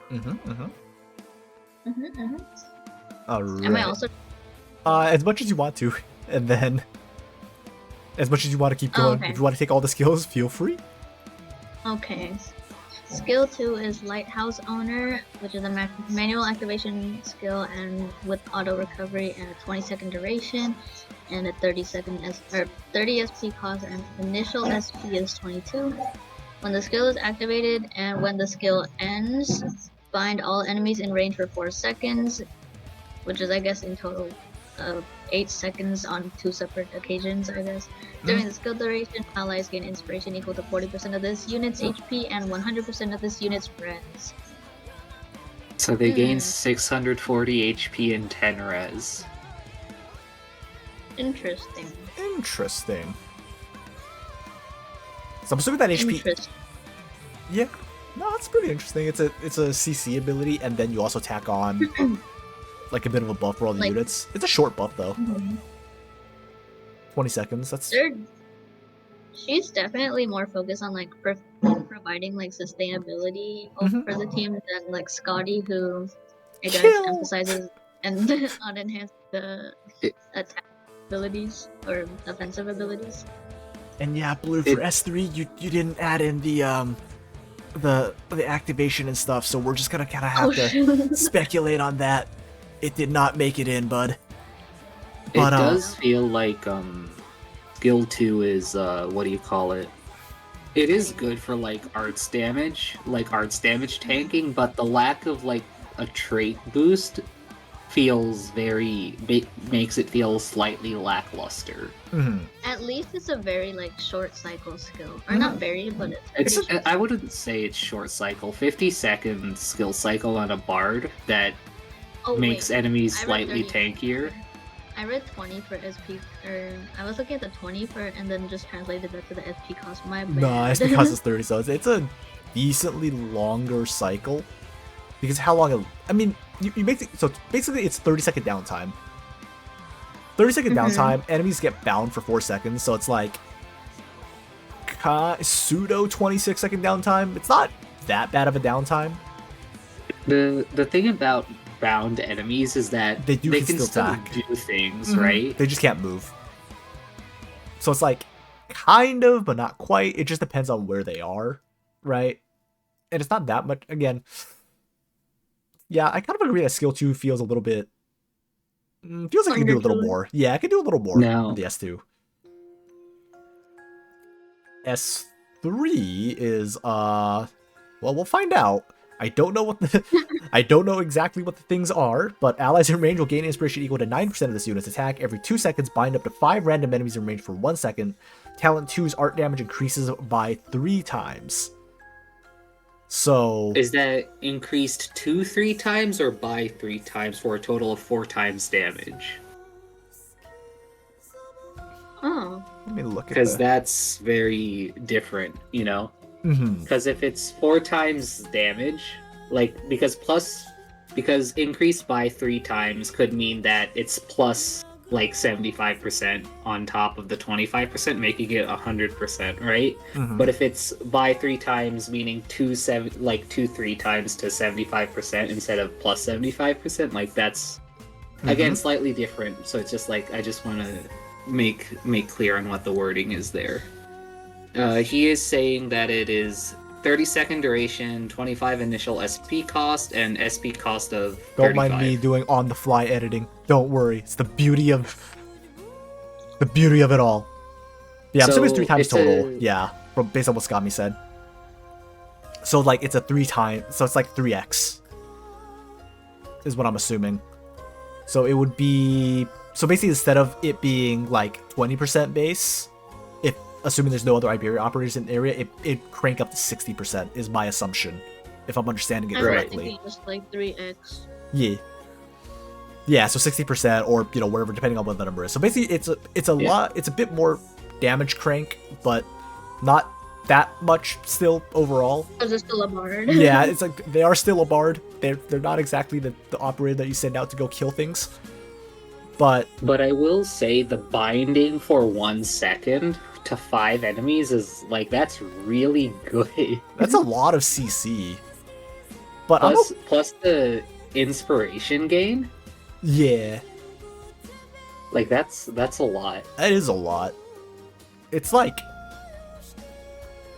hold on, let me check Scotty for a quick second. Let me check Sculptor. Scotty is 110% Okay. of her attack, and Scotty does true damage.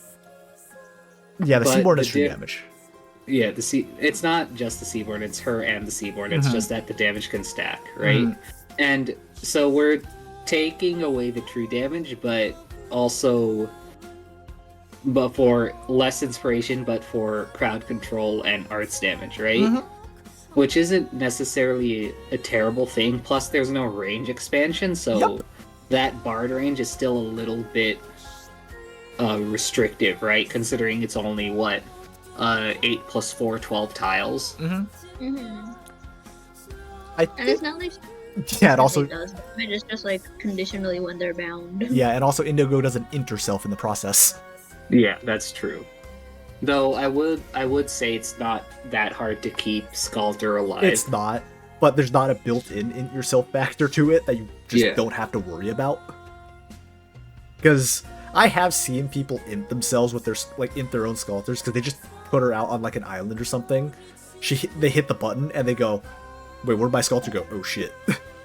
So yeah, but that's a skill issue. It is, but it's one less thing to worry about though at the end of the day. Like, we're not going to be elitist here about it.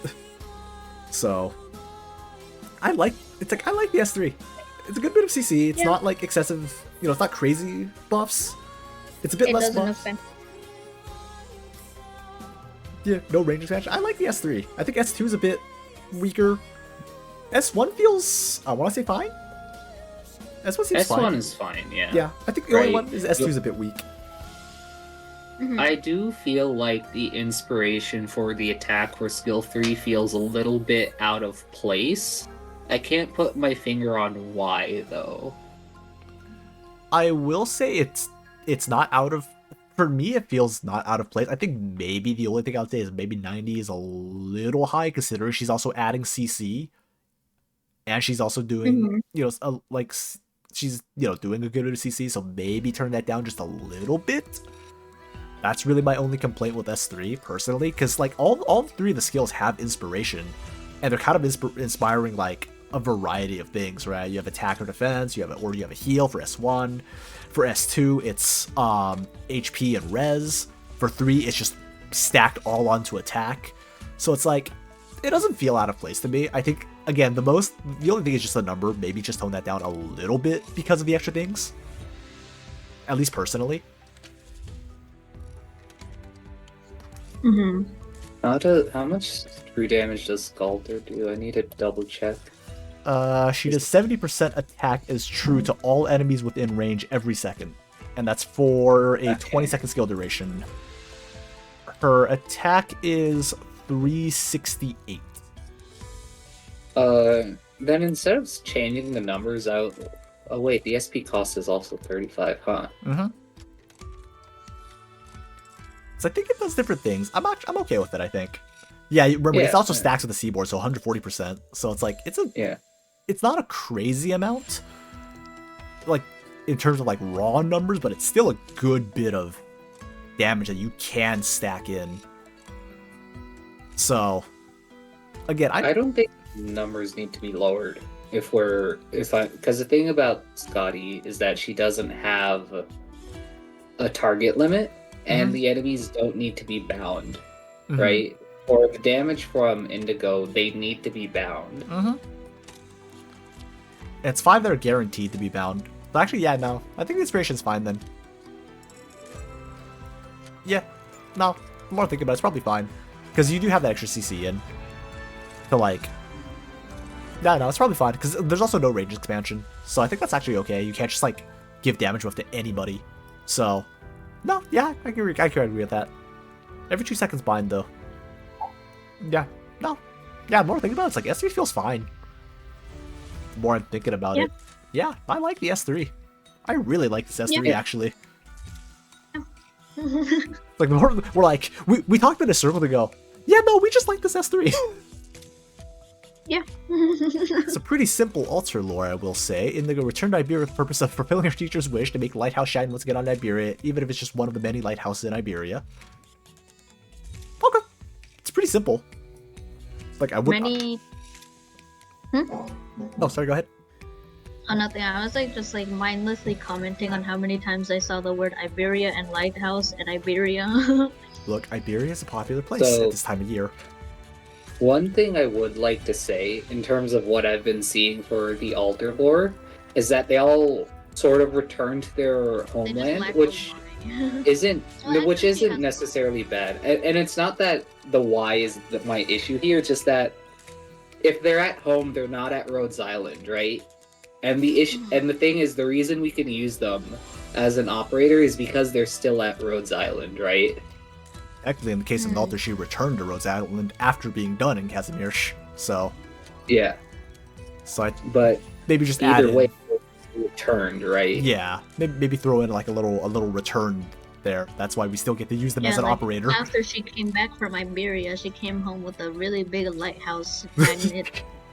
Yeah. She just has a lighthouse strapped to her back, like, "Hey guys, I'm back." Or just like, "What the hell?" Yeah, that's the base update. It's Indigo Altar, and she just brings her lighthouse. Yeah, you get a fifth floor at the top of your dorms. It's just the lighthouse. Yeah. Ready for points then? Let's do some points. Okay, let me finagle these. Okay, Boop, you can go first. All right, sounds good. Let's see. So the creativity, I like it. I like it a lot. It's different. We don't have anything like this, like it in terms of a bard. Mm-hmm. Or in Arknights, I'll give it a 2. Mm-hmm. In terms of balance, I think the balance is also on point. Skill 2 is a little bit slightly undertuned. Mm-hmm. So I'll give it a 1.7 for that. Mm-hmm. Cohesion, the skills and the talents they have, they are very focused in the sense that they know what they want to do, right? Mm-hmm. So I'll give it a 2. Mm-hmm. For flavor, how well does the lore fit into the abilities and skills? I think it works. Mm-hmm. I think it does. I haven't read up on Indigo's lore, so I'm not too familiar as to how Talent 1 would fit into it. Mm-hmm. Because it does seem like Indigo's more of a... She's becoming more friendly with everyone rather than just Iberian, so I wouldn't know how that fits into it with just Iberia operators too much. Mm-hmm. So I'll give it a 1.5. Okay. For how well does it fit into the AK universe, that's a 2. It's based off of, again, it's very sparse, based off of Indigo's lore. Mm-hmm. Nothing much to argue there. Mm-hmm. Or how involved is she in her own lore and whether it makes narrative sense. It feels like it does make sense, but at the same time, it's just like, again, we're missing a reason, like a very good reason, right? Like, Mm-hmm. from what I understand, because I'm opening up Indigo's archive file for a moment. Mm-hmm. Is that from what I understand, and it feels like Indigo isn't supposed to return just yet, or she's not, like, of course, if this is her altar, she could be decades in the future, and that's why she's returned, but I don't feel like, again, we're missing a lot of information on why she's returned and what time she has returned as. Mm-hmm. So I'll probably give it a 1 for that, because again, we're just missing too much information. Mm-hmm. Sounds good. The 10.2 from the Boop. So high praise from Boop. Usually one of our more harsher judges. I put my gun away for this one. Where's your gun? Alright, I'll go next. That way it's not just me last every single time. Kit creativity, integration. Yeah, no, I really like this one. I like it. I like the creativity. I like the the variation of it. Yeah, I'm kind of on board with Boop. I'll give it a 2. As for balance, yeah, I think S2 was the only one that I kind of had issue with, of being like, it's a little bit undertuned. So I'll give it like a 1.8, I'd say. Still really good, just missing that little bit. As for cohesion, I mean, that's, each one does their own specific thing. It's not like cluttered. It's not excessively one direction or another. Again, I agree with Boop. This one, this is a 2 from me. Like, I'm very happy with what you've done with the kit. Flavor integration. This fits. I don't see anything that wouldn't make this fit. Like, it's very Iberia focused. It's very Indigo's, like, Lighthouse focused. So, full points from me there. Lore fits. Lore also fits. Trying to think of anything that might fiddle with it, but not particularly, no. It's like, the lore fits. I kind of just wish there was a little more of it, I would say, considering she's a 6-star. So I would like a little bit more lore. For that reason, I think I'll drop it to like a 1.7 for me. For character focus, they're very involved in their own lore, but like Boop said, I do believe that we do need a little bit more reason as to like why she's coming, like why like she's coming back to Rhodes Island, like what, she's coming back to Rhodes Island, like, and just a little more, I think. a little more explanation, just a little more things overall. So I'll give that like a 1.2. I think I'll be more lenient. It gives me a 1 point or 10.7. Fuck, not a 1.7. Pretty happy scores from the judges so far, though. Gobo, what you got for us? For the kid, in terms of creativity, I think it's pretty creative. That like, it's like a bard not just doing bard things, but like doing crowd control, and then there's actually damage built into their talent, I guess. So I think that'd be like good. I guess I'd go with the 2. I don't see anything wrong with it. And then with balance, I think they were balanced. I think, like, again, they could be a bit stronger, but they're not like overly strong. They're not doing too many things. They're not doing way above their pay grade. They're working their wage. They could do a little more. Like, I think just because they are a bit weak, like a 1.7. Okay. And then cohesion. Yeah, they were really focused on that bind thing. I don't see anything that like stuck out in a bad way. So like a 1.8, I think again. Or no, I gave the last one up, but yeah, 1.8. Okay. And then integration. All I know about Indigo is like she's Indigo and she has a lighthouse. I don't know Force Door lore, so from what I could tell though, like she's really integrating that Iberia and the lighthouse and the whole teacher thing into her kit, and just very playing into her lore. So like a 1.6 there. Okay. And for lore, again, you can't really un-Arknights and Arknights characters, so I don't know, I'd have to give that a 2. Oh, actually, I'll dock that down to like a 1.8 because there's like some things we are missing with that. Like, what is she coming back as? What did she learn from returning? Did she gain any lessons? Then character focus. I don't know, like it's her lore. She's not like leaving the back door open and leaving someone else to finish her lore for her. So like a 1.8. 1.8. Okay. Pretty good scores from the judges for Blue here. Looks like Blue might be the creator to beat here. 10.7 from Gobo as well. Oh, I matched you. I know. That's so close to 36. That is probably the closest to 36 we've gotten so far today. Congratulations on now taking the lead, Blue, with your score of 31.6. Congrats, Blue, on taking the lead so far. Can you hold on to it? We'll find out. Let's go. It's Amberisk. It's time for Amberisk. Let's see what you got. Amberisk is our resident defending main contest winner. So, can Amberisk do as well with altars? We'll find out here. Let's see what we got. It is Kazemaru, the Ephemeral Shade. And she is a 6-star Musha Guard. I like the name. Very elegant. Any thoughts, Boop? I'm excited to see where this goes, considering Kazemaru is supposed to be a ninja.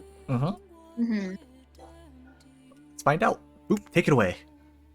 Alright, so this is without trust bonuses. With the trust bonuses, that'd be 4,000 HP. That's slightly less than Helliger by about 200. With the attack bonuses, it would be more attack than Helliger and similar defense. And then everything else pretty bog standard then? Yeah. Okay. Alrighty. Pretty standard overall then. Let's go to talents and potential. So talent 1, absolute focus. When deployed, gains up to 50 ASPD. So based off of tenacity. So it reaches maximum when below 50% HP. Okay, so it's like inverse if I'm understanding tenacity correctly. So like every time she loses HP, she gains basically kind of like the Musha thing, but extra attack speed. I mean, the regular Musha thing is plus 100 attack speed when below 30% HP. So this is very much a watered down version, but I will refrain from the difference in numbers until we see the skills, because it could gel well. I'm also saying, but also like this goes with Mushas too, right? Doesn't it? Hold on, let me double check that. Let me double check. Yeah, we'll see how it goes. Talent 2, Opportune Moment. Normal attacks grant a stack of poise up to 15. When a skill is activated and poise is in possession, gain plus 50 up to plus 55 attack speed. I think I should probably do like this then, because Arknights is weird like that. Attacks will consume a stack of poise. Poise cannot be gained while skill is active. Oh, Arknights does the thing when it's like the bonus is already added, so it would be plus 55, and then the plus 5 would still be in the parentheses. God, that's so dumb still. I mean, it's still I mean, dumb, yeah, but I agree. Also, could you click off the text box? Yeah, that's been there the whole time. There we go. Sorry about that. Oops. Don't worry about it. Ignore the giant red plus you saw across the screen for like half an hour. Stream never saw it. Oh, perfect. Perfect. I mean, nothing happened. Nothing bad happened. But anyhow, pretty standard pots. So basically, if I'm understanding the poise, how it works, it's either you have poise or you don't, and it's just how long the poise will stay, depending on how many stacks you have. Interesting. Any thoughts? So, from what it seems like, you can't lose poise unless you're using a skill. And you don't gain the attack speed unless you're using the skill either way. So yeah, I'm interested to see where this goes. You get a lot of attack speed with it. It's attacking really fast. Let's see how the Noom goes. Skill 1, Origami Art, Crane Form. Activation is auto, so automatic activation. Auto recovery. Knew I forgot something there. Knew I'm forgetting something there. There we go. That makes more sense now. 12-second duration, SP of 12, initial SP of 0, stops attacking for 6 seconds and heals 25% of attack as HP every second. Afterwards, plus 70% attack. How long does plus 70% attack last? 6 seconds, I assume. It would be 6 seconds. Oh yeah, 6 seconds. Right, because after that, right. Reading hard. I will say the healing based off attack, that's what because it's 25% of 900. I'm rounding up for this. That's what? Wait, hold. Like 300. It's not. It's less. It's between 250 and 300, I think. Right. Hold on. Base attack is 783. The plus 70% attack only takes place after the heal is done. So the attack. I'm rounding up because the trust and pot bonus isn't true. there. That's true. That's true. Well, no, that's baked in because I didn't see anything. I didn't see any mentions for that it's not included in the stat spread. So just assume that it's baked in. Boop. Right. It'd be even if I'm rounding up, it's 225 HP per second for 6 seconds, which is roughly 30% recovery over 6 seconds, which isn't a lot, right? Plus block isn't going down to 0, so she's still blocking an enemy, right? So yep. In the end, that could just do nothing, and she could just die anyway during the skill, right? Granted, it does auto-activate every 12 seconds, and it has a 12-second duration, so it's not necessarily a bad thing. But it's just like it's different, right? I don't know how to feel about it just yet. Yeah, like Scammy mentioned, like you are losing out on seconds of auto. So that is 6 seconds that you are not auto attacking. So it's a bit finicky, I will say. You're basically boosting your attack for 6 seconds, but there's no guarantee that the attack even stays, because, you know, if you're just kind of in like a nothing period, then like the attack just kind of dips into the wind, right? We'll revisit it. Skill 2, Origami Art, 1000 paper cuts. Manual activation, automatic recovery, 10-second duration, 25 SP with an initial SP of 18, casts a ring on an area, so E2 Mystic Caster range, minus the self tile. Oh, interesting. So not your own tile. That slows by 20%. That slows by 20%. So 20% slow.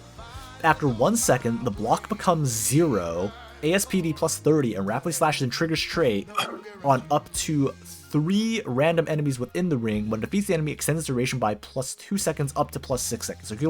So basically, you defeat 3 enemies, you get up to 6 seconds maximum range at most. Triggers trait. I'm assuming. Oh wait, no, Musha trait. Right, Musha trait. That must be the healing. Right? Yeah, so that's the heals. Plus 30 attack speed. Ah, I can see what you're trying to go for with the poise now. Okay. Interesting. So, going back to a poise and skill 1, I can see how cycling the poise with skill 1 would be really, really powerful. Because during the 12 seconds that the skill isn't activated, you would get at least 10 stacks of poise, assuming you're attacking consistently, right? Because I believe Mushas have 1.2 base attack interval, and that's not including the talent one, right? So you get at least 10 stacks of poise, and then you would have 6 seconds to use those stacks of poise, so you're never really losing the attack speed from poise, right? So it's basically a base plus 50 attack speed on skill. Granted, it's only for 6 seconds, but that's still a decent amount of damage, right, on cycling, so with that in mind, I think skill 1's actually fine. I like it a lot, because it's sort of like this very fast, it's kind of like a pseudo Mr. Nothing S1, right? Where for a few seconds he heals and then he gets back into the action, right? Yeah, it's like a quick hold on, let me take a quick breather. All right, now I'm charged and ready to like beat you up more. Is what it feels like to me. It's the S2 that I'm looking with poise. I'm like, oh, this is gonna be like pretty interesting. That's a lot of attacks that you can do if you're at say max poise. I find it interesting that you're actually subtracting the center tile, so it's actually a ring. It's not like the fake Arknights ring where it's everyone and you. It's actually more of a donut. Interesting. I don't think it's not including the center tile. I'm assuming it's the tile that Kazemaru is occupying. Yeah, I think it's 3 by 3 in front of Kazemaru, right? Oh, right, yeah. Yeah, because Mr. Caster is yeah. Yeah. Still interesting, though. Still interesting. But you just don't have your self-tile. Just on the clarification. Slows by 20%. Isn't slow, in and of itself, yeah, there's movement speed down, which is what I'm assuming this skill 2 is, and then there's slow the debuff, right? Slow debuff is always 80%, so I'm assuming this is the way you worded it, you meant movement speed. Just based on I that. don't blame people for being confused, because the game is already confusing anyway. The game is wonky. But I will say for skill 2, there is no plus attack. It's only attack speed. And now, granted, I can see where you're going with the attack speed bonuses, but considering that the attack is, again, around 850, 860, you're only gonna really be hurting mooks with that, and any elite enemy within range, unless it's a caster, isn't really gonna be taking much damage. Yeah. Maybe a minor attack buff is in order. Yeah, maybe a smaller one. It's I think yeah, it's the idea of death by 1,000 cuts, but yeah. I will say with how crazy defense can scale sometimes, you can end up in a situation where it's you give them 1,000 cuts, but they didn't feel them at all because they have too much armor, so they just kind of look at you and go, ugh. I will also say, could you go back to the talents for a moment, actually? Okay, so attacks consume a stack of poise. So my question is for skill 2, does each attack against a random enemy consume poise so that that's 3 stacks gone in one attack? Or is it just 1 stack? Because the way Arknights does quote-unquote attacks is weird, right? Because Sword Masters, even though their attack consists of 2 hits, if you go into highest, it consumes 1 stack. Okay, never mind then. But again, what do you call it? I feel like you would also lose the attack speed from talent 1 really, really fast because you're healing on 3 enemies. That's 210 HP, right? Which is 5% of Kazimaru's max HP here. You would be losing your talent 1 attack speed really fast over the duration. Mm-hmm. Honestly, I do understand why it's like only gonna be like doing scratch damage on most elite enemies because it's like she's still using paper, right? It's not gonna do much against metal in most cases. She's still that does using that paper. does fit. That does make sense. That fits. I'm kind of okay with this from a lore's perspective. From a balance perspective, I'd like a little more damage, but yeah, from a balance perspective, it's a bit like undertuned, but like from a realistic it's like point of yeah. view. Like integration lore IRL, like real life paper versus enemies. It's like that's like 10 out of 10 integration right there. But balance, it's like I don't know, I could use a little more. Yeah. Let's look at skill 3. Like maybe at least like attack plus 20% or something. Yeah, just a little something to boost it up just a little bit. But yeah, I like it. I like the concept. Mm-hmm. Skill 3, origami art, reaping shade, activation manual. So it's manual activation, auto recovery, 15-second duration, 45 SP cost, and initial SP of 25. First attack made against a target causes this unit to infest them. While infesting, this unit's block becomes 0, attack is plus 120%, and can attack them from afar, slowing them by minus... Okay, so I'm assuming movement speed down, so enemy loses 40% movement speed for 0.1 second every hit. Interesting. When enemy is defeated or when the skill ends, return to its position, dealing 340% of attack as physical damage to its original position. Attack plus 120% does not apply to this. To the enemy's original position? No, so basically, if I'm understanding this correctly, when she attacks an enemy, when she uses the skill 3 to hit an enemy, the block is 0, so she basically just think of it as like she's sitting on their soldiers, like stabbing them or something. Yeah, and she's following their location. Yeah, that's Ambrose was talking about this in OC art actually, where her regular attack was her doing like a sort of like a flash strike where she would disappear for a second and the attack would appear over the enemy.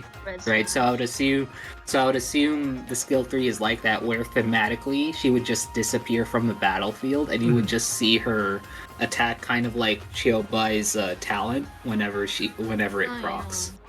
And she's just like she's stabbing one enemy for however long the skill duration is. So basically like you effectively have global range against the first thing she hits with this skill. Yeah. And then it slows them by 40%, so it's like a really short slow every attack. I'm assuming attack speed is still the same. Yeah. And then when the skill ends, or if she kills the enemy, she like snaps back to her original spot. Any enemy on that original spot takes 340% of her attack as physical damage. My one mechanical issue here is that how would ranged attacks work against Kazemaru? Because she could... Yeah, would she still be able to be attacked, or is she just not attackable, right? Yeah, because if she's like infesting an enemy, would it work like Chen S3, where she basically has 15 seconds of invuln, which if she has 15 seconds of invuln, that she becomes a Nightingale. Oh, okay. Just without the extra taunt, I'm assuming. Okay. I'm assuming without the extra taunt, but she just kind of sits there like a potato, where you can take damage, but you can't Well, I think she can't get healed from it anyway, unless it's enmity stuff. But okay, so like basically it's like there's. She's like an entity. She can always be attacked, essentially. Interesting. Okay. Yeah, I think that's okay because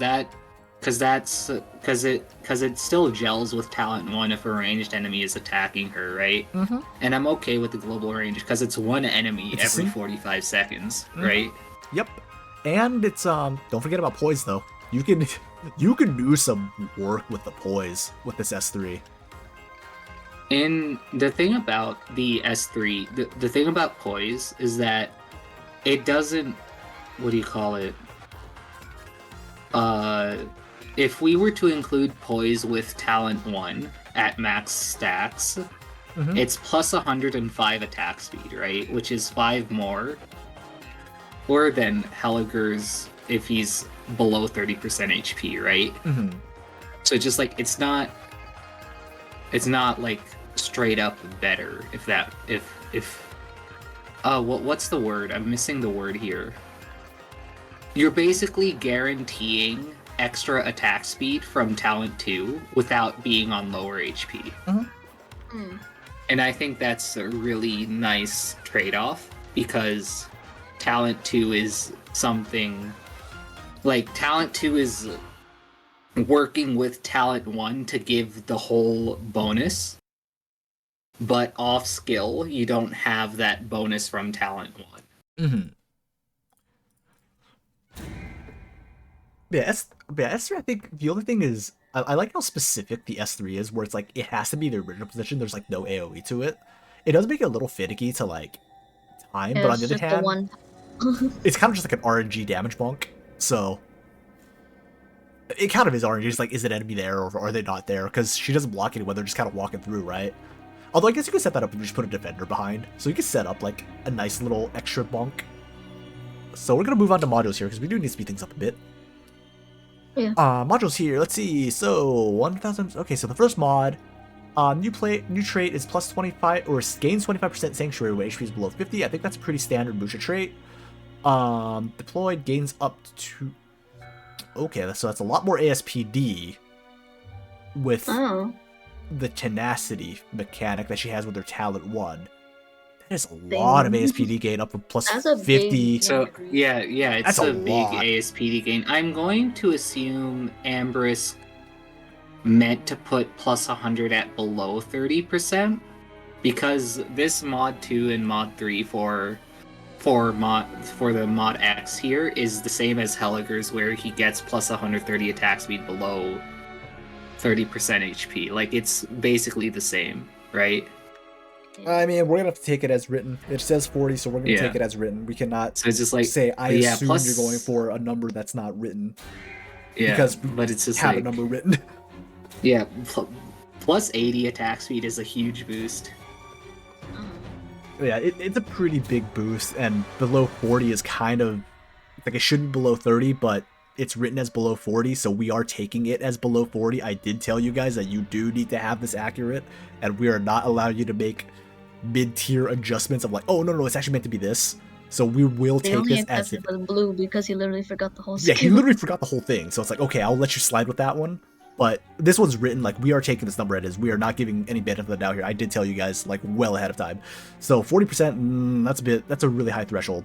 I'm not a fan of that. It should be 30. And especially for that amount of attack speed, that's kind of a crazy ass module if you ask me.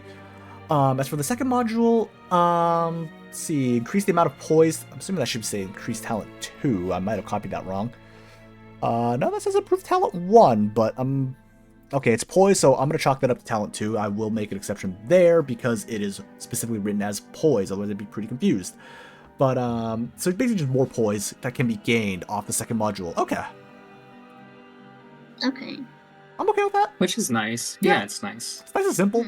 Yeah, it's a nice simple module. Okay, as for why they're an alter life, an intelligent agent had dulled their life, wanted to return to roots as Kanoshi of Higashi, and because of how much the culture changed and advanced forward, the history of the country has slowly faded away, including the history of her arts that she inherited from her clan. She was viewed as a rebel aiming to overtake the current Daiaki of Higashi by the new generation of clans because of her arts. She introduced a new arsenal of techniques to rival them and revise the old cultures of Higashi, becoming known as the Ephemeral Shade.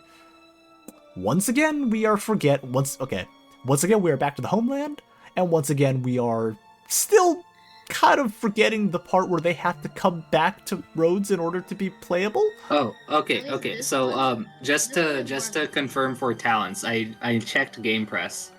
I just wanted because I wanted to double check, right? Because I don't want to like grade things wrong if we're wrong about something because we're misinformed. Helliger Module 3 is Mhm. he gets plus 130 attack speed when below 50% HP, right? Mhm. So it's still wrong, but it's wrong in the wrong sense where it's actually a lower HP threshold rather than a higher HP threshold. Mm-hmm. Okay. What I can see with Amber's like the first module, I can kind of see it as like they might have like intentionally lowered the HP threshold for the attack speed thing and then increased the attack speed gain from Mhm. that to like it's like a you give up this thing to Mhm. or like it's yeah. Mhm. You sacrifice more to gain more. Mhm. But it is a big jump, so Mhm. it does look a free. Any thoughts on the lore here, or not particularly?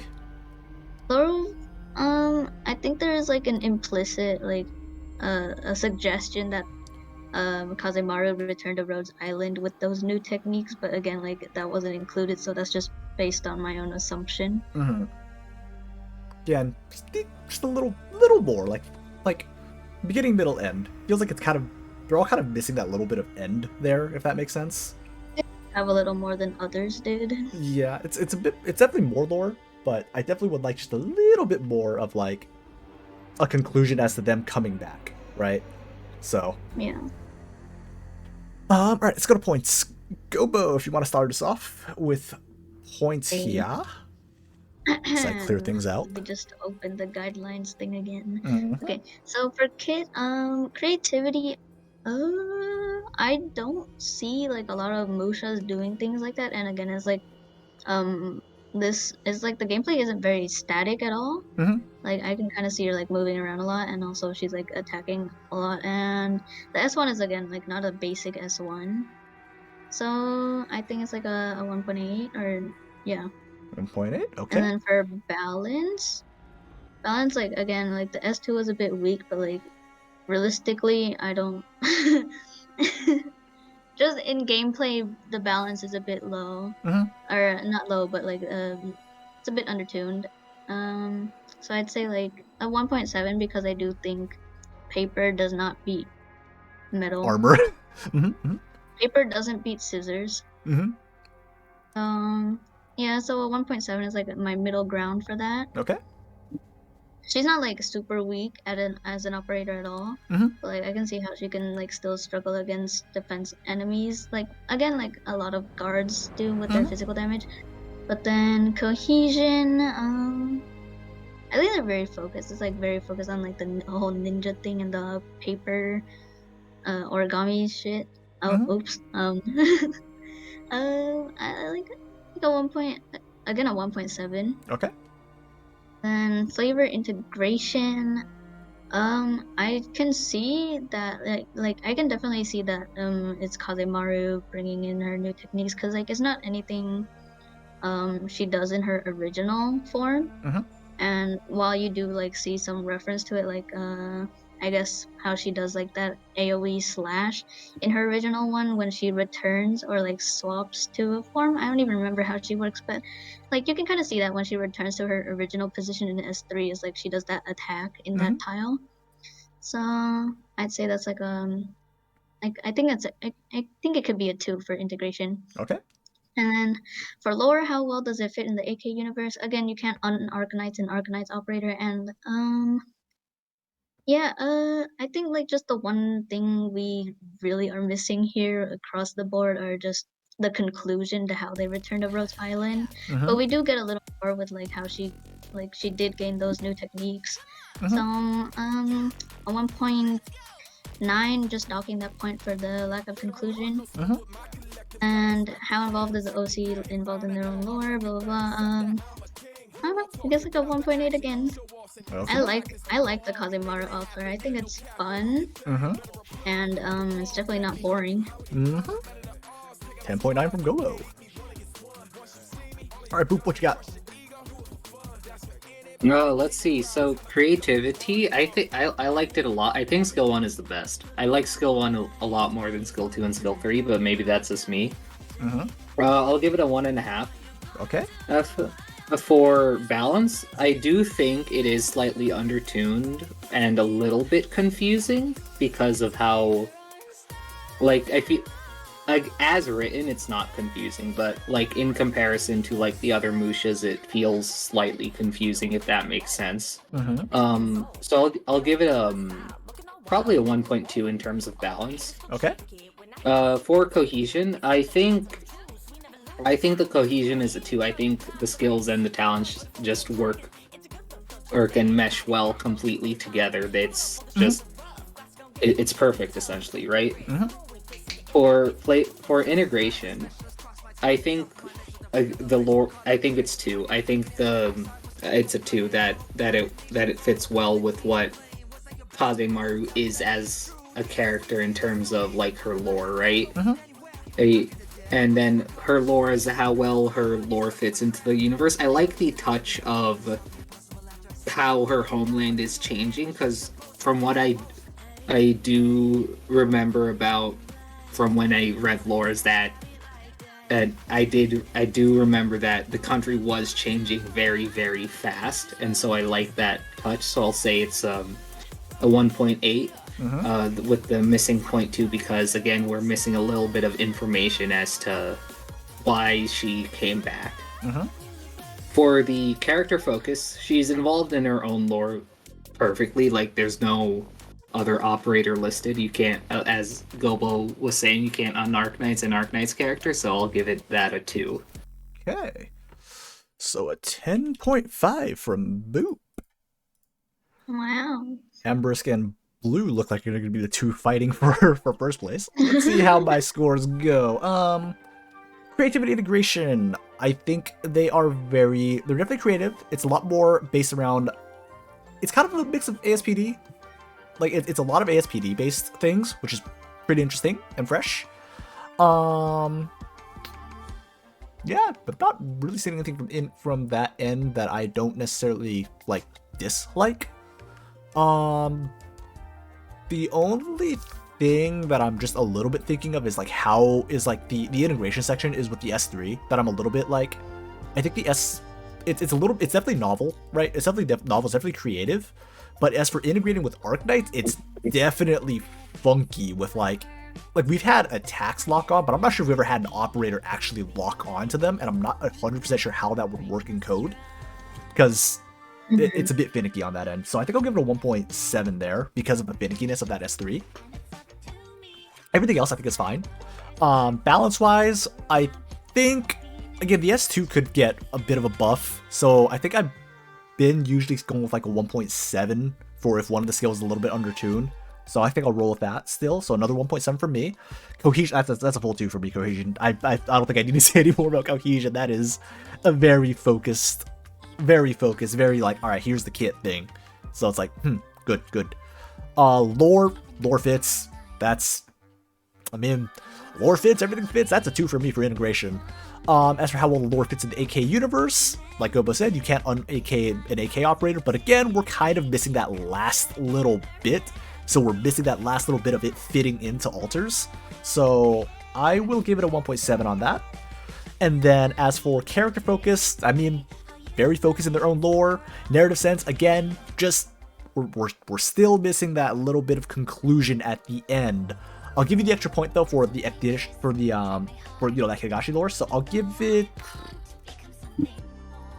like a 1.7 still. So it'll be a 10.8 from me.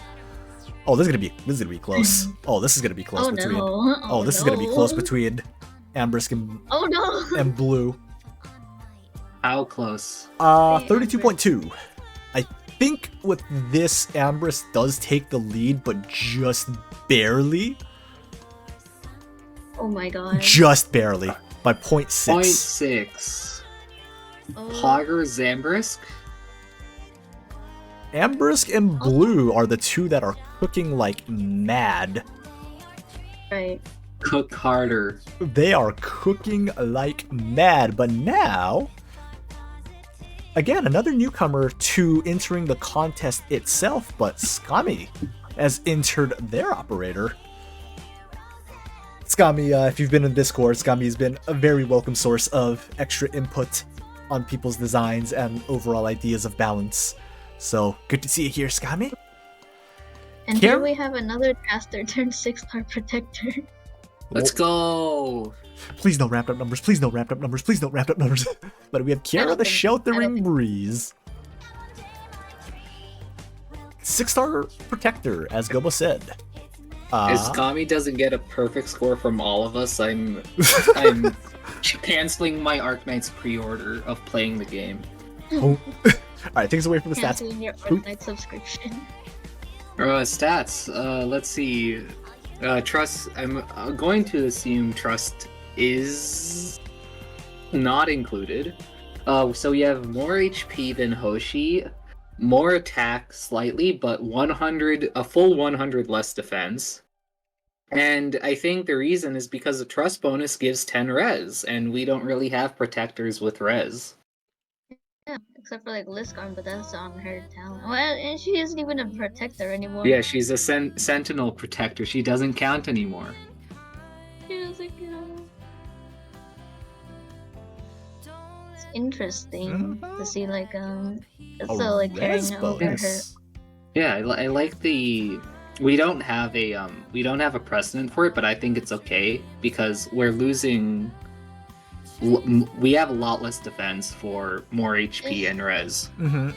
Is she also attacking slower than other protectors? I believe Skami's saying that she has a longer attack interval than Yan does.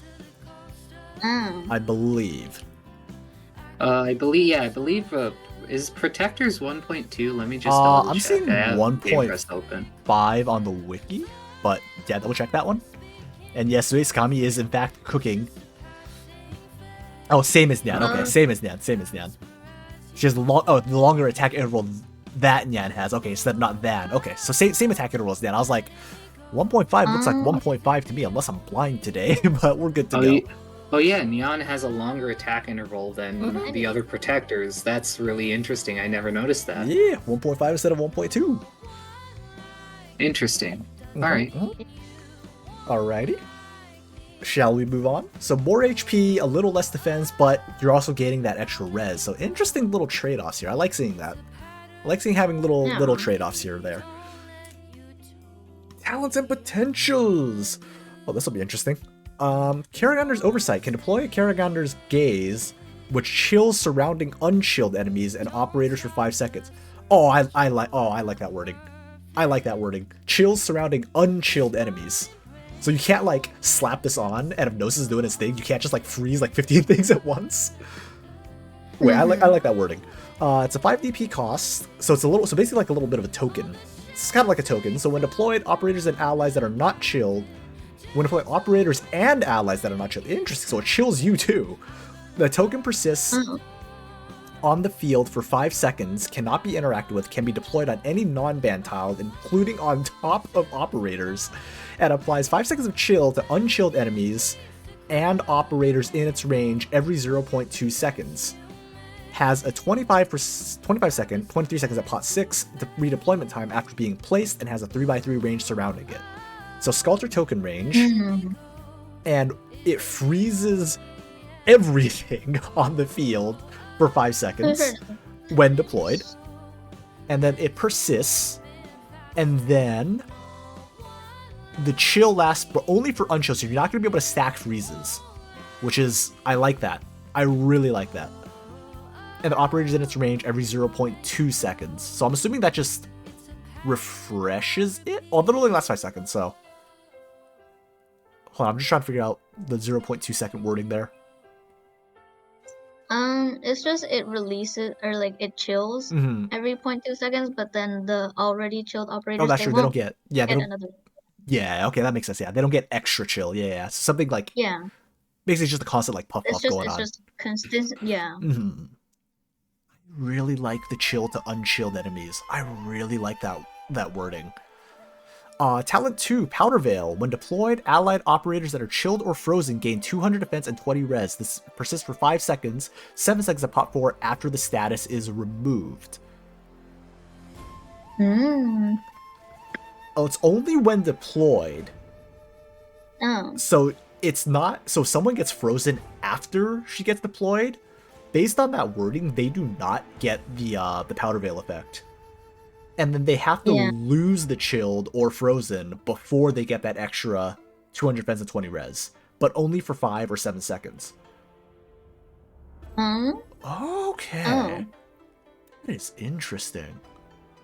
I'm assuming for the when deployed means that it's just permanent when she's just deployed whenever, because if you look at stuff like Hoshi talent and Horn talent, they just need to be deployed and it applies immediately, essentially.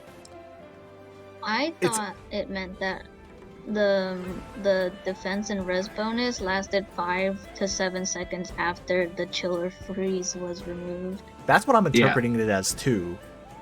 And it's just so anything, it doesn't deny people from being chilled or frozen. It's like an extra bit of like padding for after they lose the effect.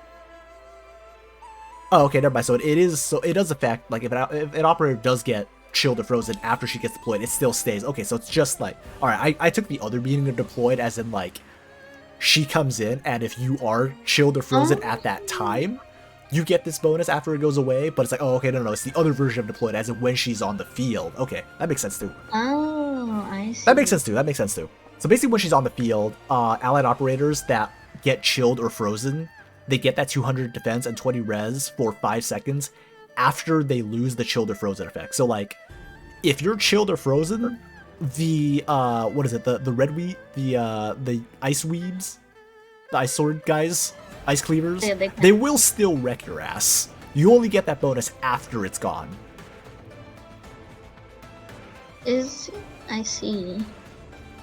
Okay, I'm gonna be honest. This is probably my favorite pair of talents so far. It's like, it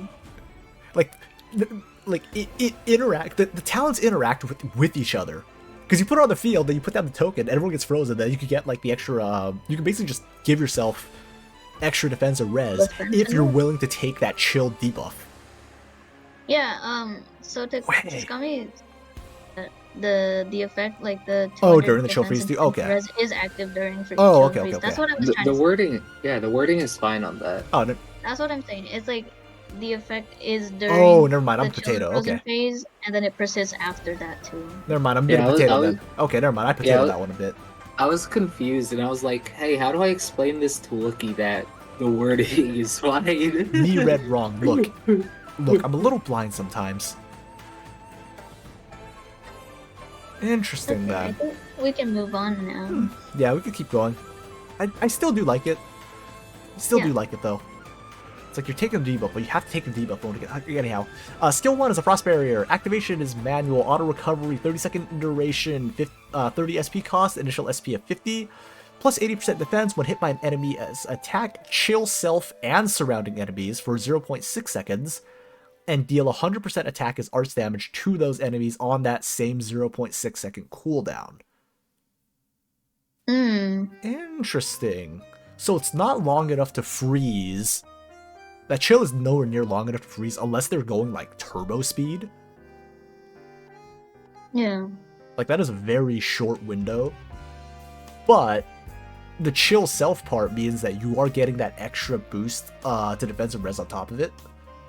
So it's a little bit more that is like actually written, which is pretty nifty. 100% attack is arts, so basically just arts damage. The attack just does arts. It's basically an arts reflect on a 0.6 second, on a faster cooldown though. But it is to all enemies in range, to all surrounding enemies though. So it's got that true AoE to it to an extent. So the 3x3. Interesting. To be fair, it's like 500. Yeah, it's not really that much. So it's not that much. It's like a tank ability and just slowing people down a little bit. Interesting. Yeah. Okay. Skill 2, Unrestrained Heart. Activation is manual. Auto recovery. Duration is instant. 8 SP cost and initial SP of 8. There is a passive involved. It reduces the redeployment time of Karagander's Gaze, so little token, by 5 seconds. The active is deals 300% as arts damage to the surrounding enemies and chill them for 3 seconds. If Karagander's Gaze is on the field, it also uses this skill. That's really cool. Okay, so the token does an extra little boop.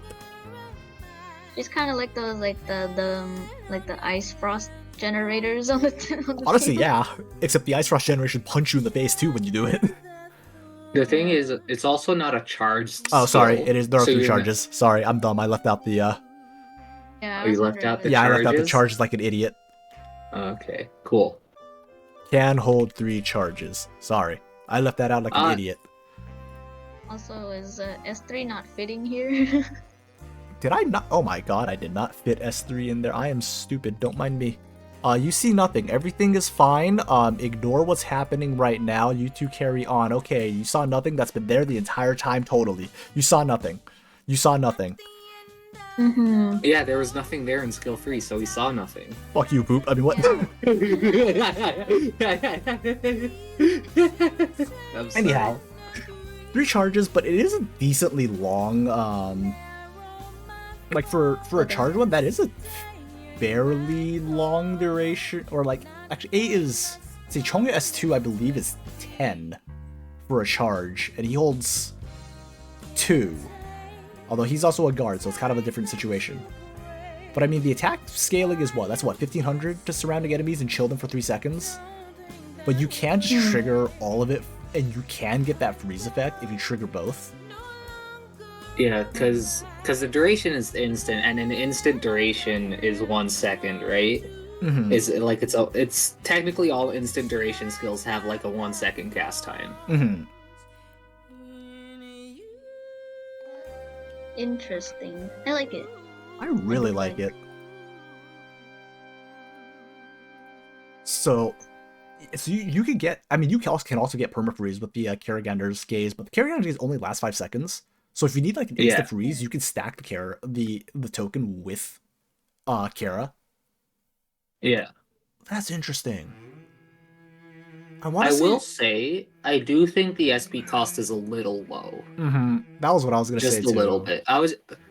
Again, not by much. Just bump it up to 10 seconds, right? Mm-hmm. Either that or like reduce the charges to 2, maybe. Because if you have full charge, that is a good amount of that is a pretty long duration CC that you can keep going there. Yeah. It's a 3-second freeze, so it's like, if you're popping it, it refreshes the freeze time to what, 3 seconds, right? Because it's a new application of chill, so you can stack that chill for what, like, assuming you use the Karagander Gaze immediately, that's what, like a 9-second freeze they could do as an AOE. From what I understand, chill is not refreshed when an enemy is frozen. Yeah. No, I'm saying, doesn't it work with the longest duration? So like, if they're frozen, you hit them with a freeze again. Aren't they frozen for another 3 seconds, right? Or does it just end at the original 3 seconds? I just assumed that they were frozen for as long as like the 2 chill stacks overlapped. Yeah, because if you look at how Gnosis talent works with the Stultifera handy, you'll notice that the boss is still chilled when it comes out of freeze. Okay. Right.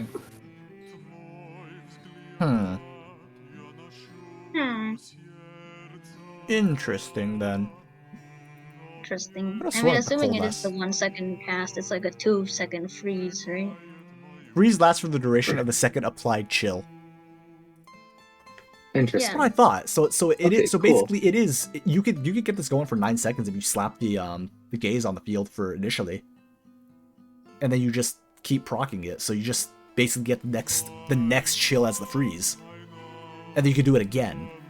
That's what I'm saying. It's like, I think 3 might be a little bit long for that I mean, SP the 3 cost. does help with like the 3 charges does help with like the coverage in between Mm-hmm. the 2. Yeah.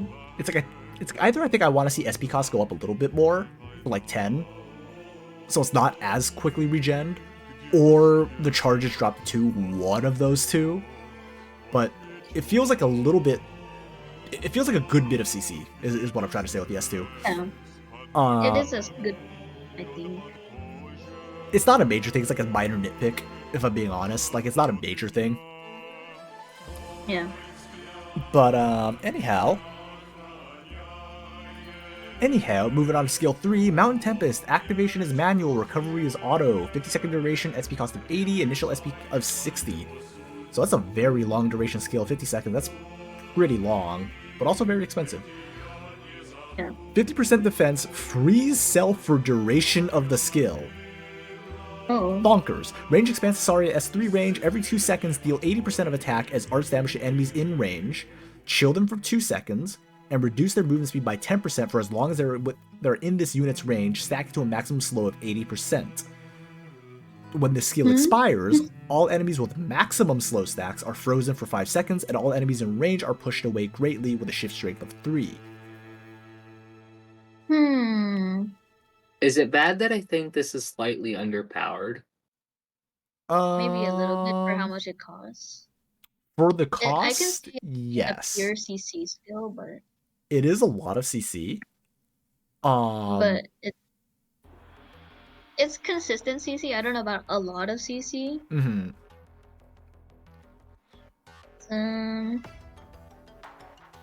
It is. I do agree that it's a bit underpowered for how much it costs. Every 2 seconds, so basically you get 25 attacks of 80% arts damage. They get chilled for 2 seconds. So basically the chill will never freeze if the timing works as I think it does. Their movement speed gets reduced by... Yeah, so the movement speed gets reduced by 10% for as long as they're in the range. Stacking to... So I'm assuming it's every 2 seconds they get 10%, 2%, 2 seconds, yeah, okay, 10% so then it again. stacks with each attack. Okay. And then when the skill expires, all enemies with maximum slow stacks are frozen for 5 seconds. All enemies in range are pushed away.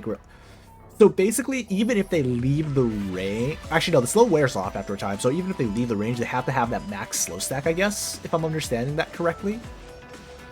Yeah. Because the wording on this one implies that if they have maximum slow stacks, even after they leave range and when the skill ends, they still do get frozen. And then enemies in range get shoved. I would like to say that it says the movement speed is only there if they're within range, so I don't think that would work. Slow stacks go away when they're out of range. Okay. So they do have to stay in range. Okay. Honestly, looking at it closer, it looks nicer. Like, especially if you like visualize her as like the center of a mountain peak, and then everything around her is like the cold, barren wastelands. She does also block 3 this entire time, FYI, as like basically a frozen ice cube. So yeah, technically, like there are 3 enemies that are gonna get frozen guaranteed, because if she's blocking them, they kind of just faceplant into ice cube, right? So yeah, maybe a little bit. Honestly, I think it's fine. It's like a purely CC based skill. I think it's fine. I don't think it needs to be. I don't think it needs any extra.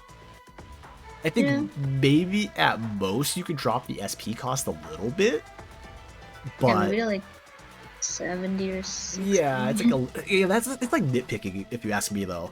Like if this came in the game, I'd be like, oh yeah, this is pretty cool. Like, oh, this is cool as hell. Yeah, like I don't think it necessarily needs anything cranked up. It's fine. I think it's fine. Like I think any like additional thing is a bit of nitpicking in my opinion. I guess that's fair. Modules. Oh boy. Block, so 4 block, and then the talent improvement is you get 2 of the little tokens. You can still only gain 1, but you can hold 2 in stock, and both can be placed at once. If I remember right with the tokens, with Sculptor's token, she spawns with the token, right? So you would spawn with both tokens here, but you're only, so if you use both, you're only gaining 1 back every 25 seconds. Okay. Yeah. 2 makes it a bit spooky though. 2 make it a bit spooky because I'm more looking at that S2. Yeah. Because that's a chill. So, like, this is the applied chill. It's a global freeze essentially if you place both of them at once. Granted, it's 6 seconds, but that's still like I feel like that opens up a lot of strategy gets a without little being wacky. too powerful. Mhm. And I think like the OP-ness comes more from skill 2 having too low of an SP cost rather than the module upgrade. And this is a protector, by the way. This Yeah. is not an arts defender. This is a protector. They just happen to do a good bit of arts damage. As for the second module, defense plus 20% when blocking an enemy, so plus 80 defense, plus 10, so even more res. Interesting. Improves the powder veil talent, so it's still 200 defense, 20 res, but they gain 5% It's unchilled shelter. though, it can't freeze enemies, yes, but skill 2 applies chill again, which Yeah. would freeze the enemy. We're more concerned with the skill 2, not them individually. Plus, if you play... Yeah. It's the skill 2. Them themselves won't be able to freeze if you just use the tokens themselves, but if you throw on the skill 2, then it gets spooky. That's the bigger concern.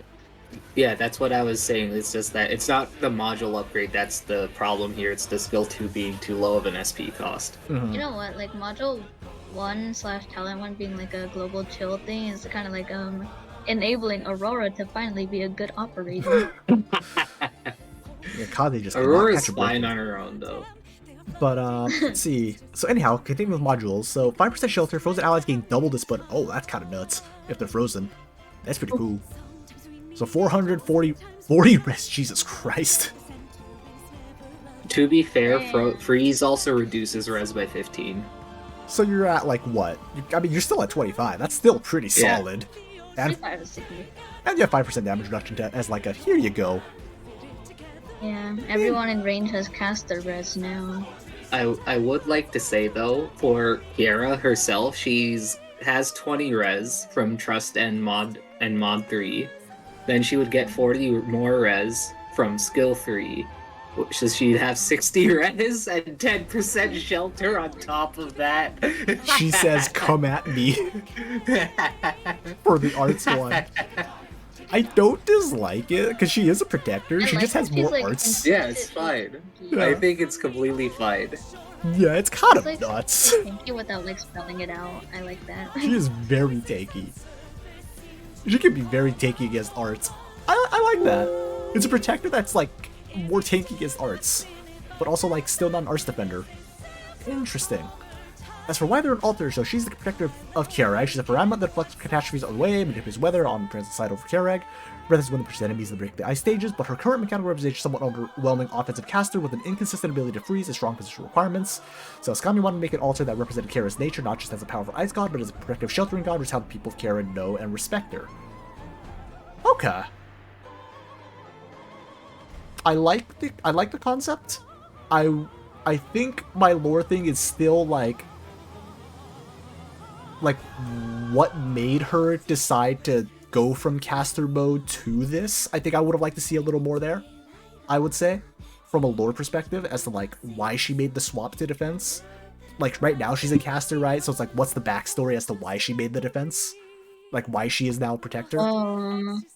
Like the why. This is like less of a lore thing and more of like, why did I do this? No, it's like I like the explanation here, but from more of like a lore perspective, I mean that's also like I probably word the question a little bit better too, or more to like put like a lore thing next to it. Yeah. No, that's fine, Scott. I mean, it's also a bit on me as well. Like I should probably add on a little bit that it's more on lore, but we have been judging it as is, so we will continue to judge it as is. But again, that's why we have feedback and tweaks that we can make for future ones. Yeah. So 10 years from now, we're still going to be making changes to the OC contest. it's a bold move that we're going to be around for 10 years, that Arknights going to be around for 10 years. We'll find out. But, yeah, I like the overall concept. I just think I'd like, again, I would just have liked to see, like, the why of it. But, I mean, misunderstandings happen, right? So, we ready to give points on this one, then? I am ready. Because I know I'm definitely ready. I'm so ready. It's like, I'm gonna go ahead and say that I really do like this operator. Me too. I really like the concept here and the creativity and everything. Like, there will be a high score for me this one. Like, a very high score, I think, at least on the balance side. Like, that gets a 2 for me. That gets a full that gets a full 2 points for me for creativity, integration with freeze and everything. Balance, I think balance is this is a 2 for me for balance. I think I'm giving out 2s for this one for the technical aspect. Like honestly, I'm giving 2s across the board for technical. Like I think this is like one of the best designed technical ones, and it's also balanced because it takes into account just not being able to solo freeze off the tokens alone. You have to like fiddle with other. Actually, no, hold on. I'm gonna drop balance at 1 point. Whatchamacallit? Wait, no, I'm gonna drop balance at 1.8. I lied because I forgot that the modules existed, and you can stack whatchamacallit. You can kind of global freeze them. Like, wait a minute, no. If you tone down the modules a bit, it would have been perfect, but you overcrank the modules, so I'm taking 0.2 off for that. As for integration, as for how well the lore fits, it's Kara, everything's cold, the explanation works in that, you know, she's the sheltering god, she protects people. I like that. I'll give that a 2. For the lore itself, I mean, again, you can't un-AK op and AK op. Again, I would have just liked to see the whys again, so I'm going to drop that to a 1.7 because I want to see the whys of why things happen. How involved is Yoshi in the lore? I mean, it's Kara. It's very Kara-focused. Again, same thing that I said. I'm going to sound like a broken record at this point, so I'll give that a 1.7 as well. Congrats on your 11.2 from me. I love this operator. Okay. Same. Wow.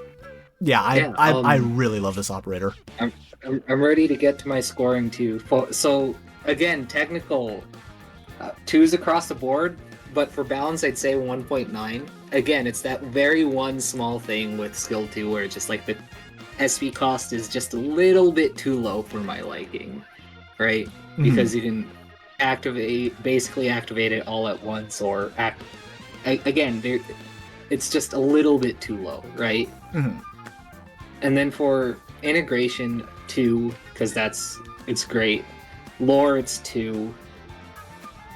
But the thing is, again, for the why, or what we got, again, I would say that's a little bit more on our part for not making that a little bit clear, but I do want to make it does fit, right? It fits, but it's just like a little bit more would have been nice, right? Yeah, it's again. But I will. Yeah. Sorry, go ahead, Boop. Sorry, but I'll give character focus a 1, simply because, again, we're missing a lot of context, right? Like it 100% makes narrative sense, and I can definitely see Kiara being super involved in it, right?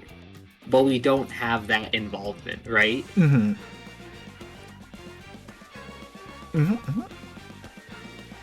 Yeah, again, it's like I know like sometimes like I did leave the lore a bit open to interpretation, but at the same time it's like we have been judging everyone else the same way. So it's like we gotta keep it up and stay consistent there. That's my only thing that I'll say on that. Gobo, your turn. Alright. Honestly, I like this operator. It's definitely different and like it's not like in a bad way where it's like this is a defender alter and they tried doing something different with it, but it's barely a defender. I think it's a defender that has like strong CC abilities. So for the technical side, I think I will do the same thing as Boop, where he did 2 across the board, except for like the 1.9 on balance. Just again for that S2, and again the S3 can like the cost can be like adjusted a bit, but that's about it. And so with flavor, again, that's not user error. But yeah, the lore, we weren't really given lore, and it was more like an anecdote or explanation why you chose to do what you did. So I don't think that's your fault at all. Integration, I can see what would have been, what could have been, and like how you did integrate what the lore might have been into the kit. So I'd give that like a 1.5, 1.5. And the overall lore, because we technically weren't given lore, and like we're just assumed, or we're like expected to assume what the lore would have been. I'll give like a 1.3 because technically it is an Arknights operator still. It's just we weren't given the lore itself, like why she's an alter. Yeah, like I know we're sounding like a broken record here, but anyway, character focus. She's Kara. She's doing her Kara things. I don't know, like a 1.7. Okay. That is a 10.4 from Gobo. I think we have a new leader. I would be surprised if we didn't. I would too. We are at drum roll. This is a 32.5 for Skami. 32.5, which I feel like we're believe. seeing a Maybe trend. That's 1.1, right? Or, No, 0.3. wait, no, 0.3? Mhm. 3.3. 30. I remember it 32.4 or something for some reason. Skami I has feel cooked. like we have a trend where the top three are always like inches away from each other. Yeah. Again, gotta keep up, y'all. That's how it's gonna be. Let's just create a bar. All right, we have Mir the Forager. So Mir Altar, interesting. Let's interesting. go. Boop is happy. Boop is happy. Let's go. We have 4-star love. And she is okay. This is gonna be interesting. So think of her as she's here as a as an IS operators. So there will be a little bit. Think of her as like an IS reward. So thinking lines like Shalem, Highmore, right? So keep that in mind. So she is a 5-star abjurer. Stats boop, if you will take it away. One moment as I bring up 9-colored deer. Tsukunogi and Quirkus don't exist. Change my mind. HP, attack, and defense are all more or less the same. Just slightly less attack in exchange for more defense.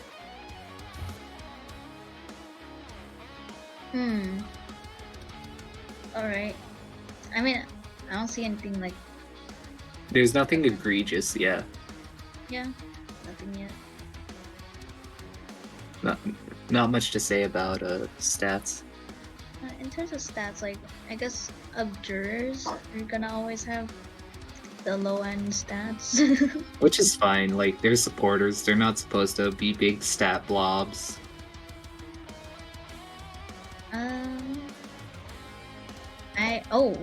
So chat, how is your day? Quick. 80 seconds?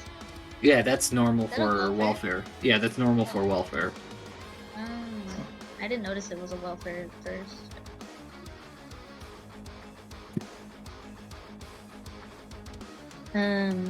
How are we thinking here on stats? Thinking okay? Thinking pretty solid? Yeah, they're up very slight differences, but yeah, that's how it is.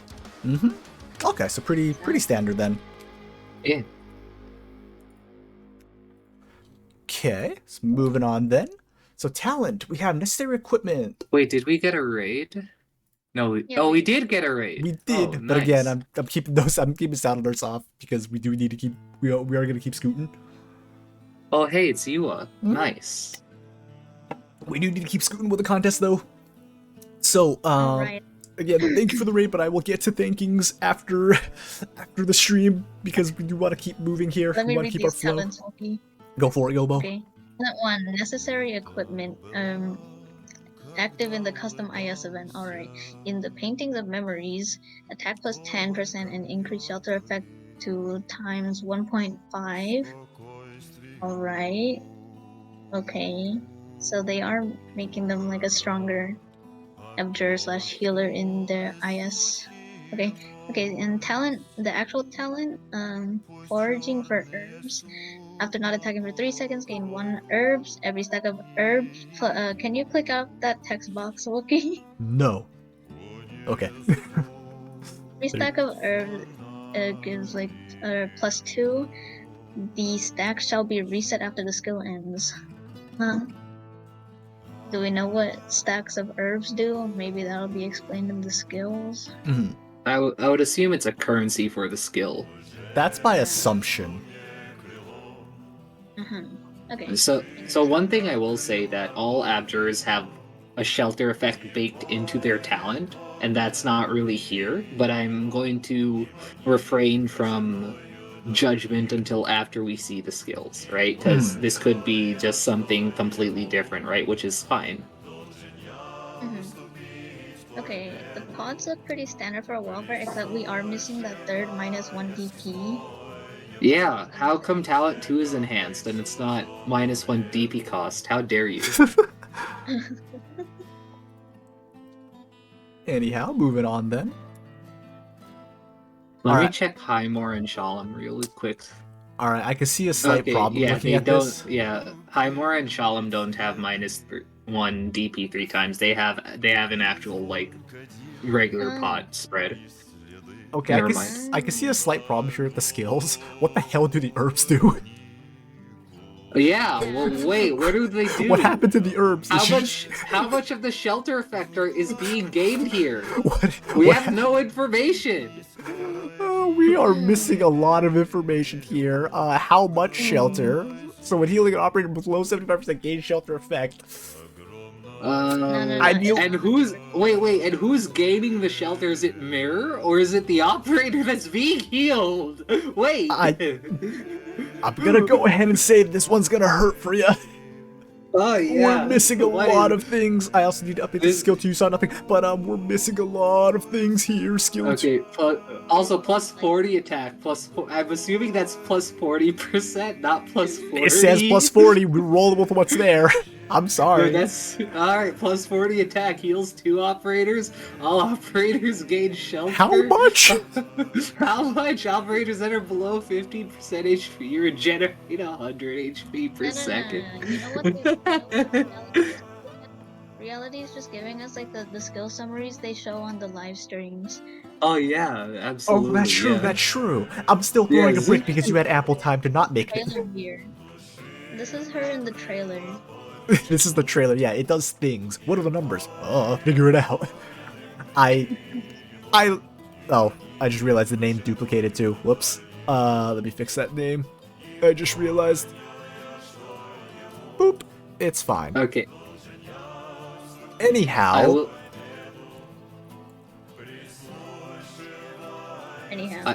I will say the regenerating 100 HP per second could be really, really funky.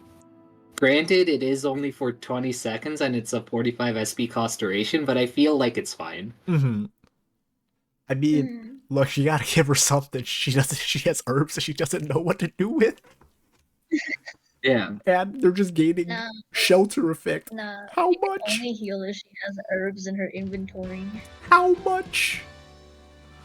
How much? So, I'm kind of, it's like, I mean, with what we have to work with, we're missing a lot of things to work with here.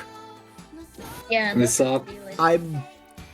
If I'm being honest, if you guys agree, I'm kind of just want to give this an NA because it's kind of incomplete. Yeah. I'm kind of down giving this just an NA. Like, I'm just not even going to bother giving it a score because it's not complete. Like, it's not a... It's just not complete. You want to know what's funny? Mm-hmm. I would still say this operator is still better than Tsukunogi. God damn.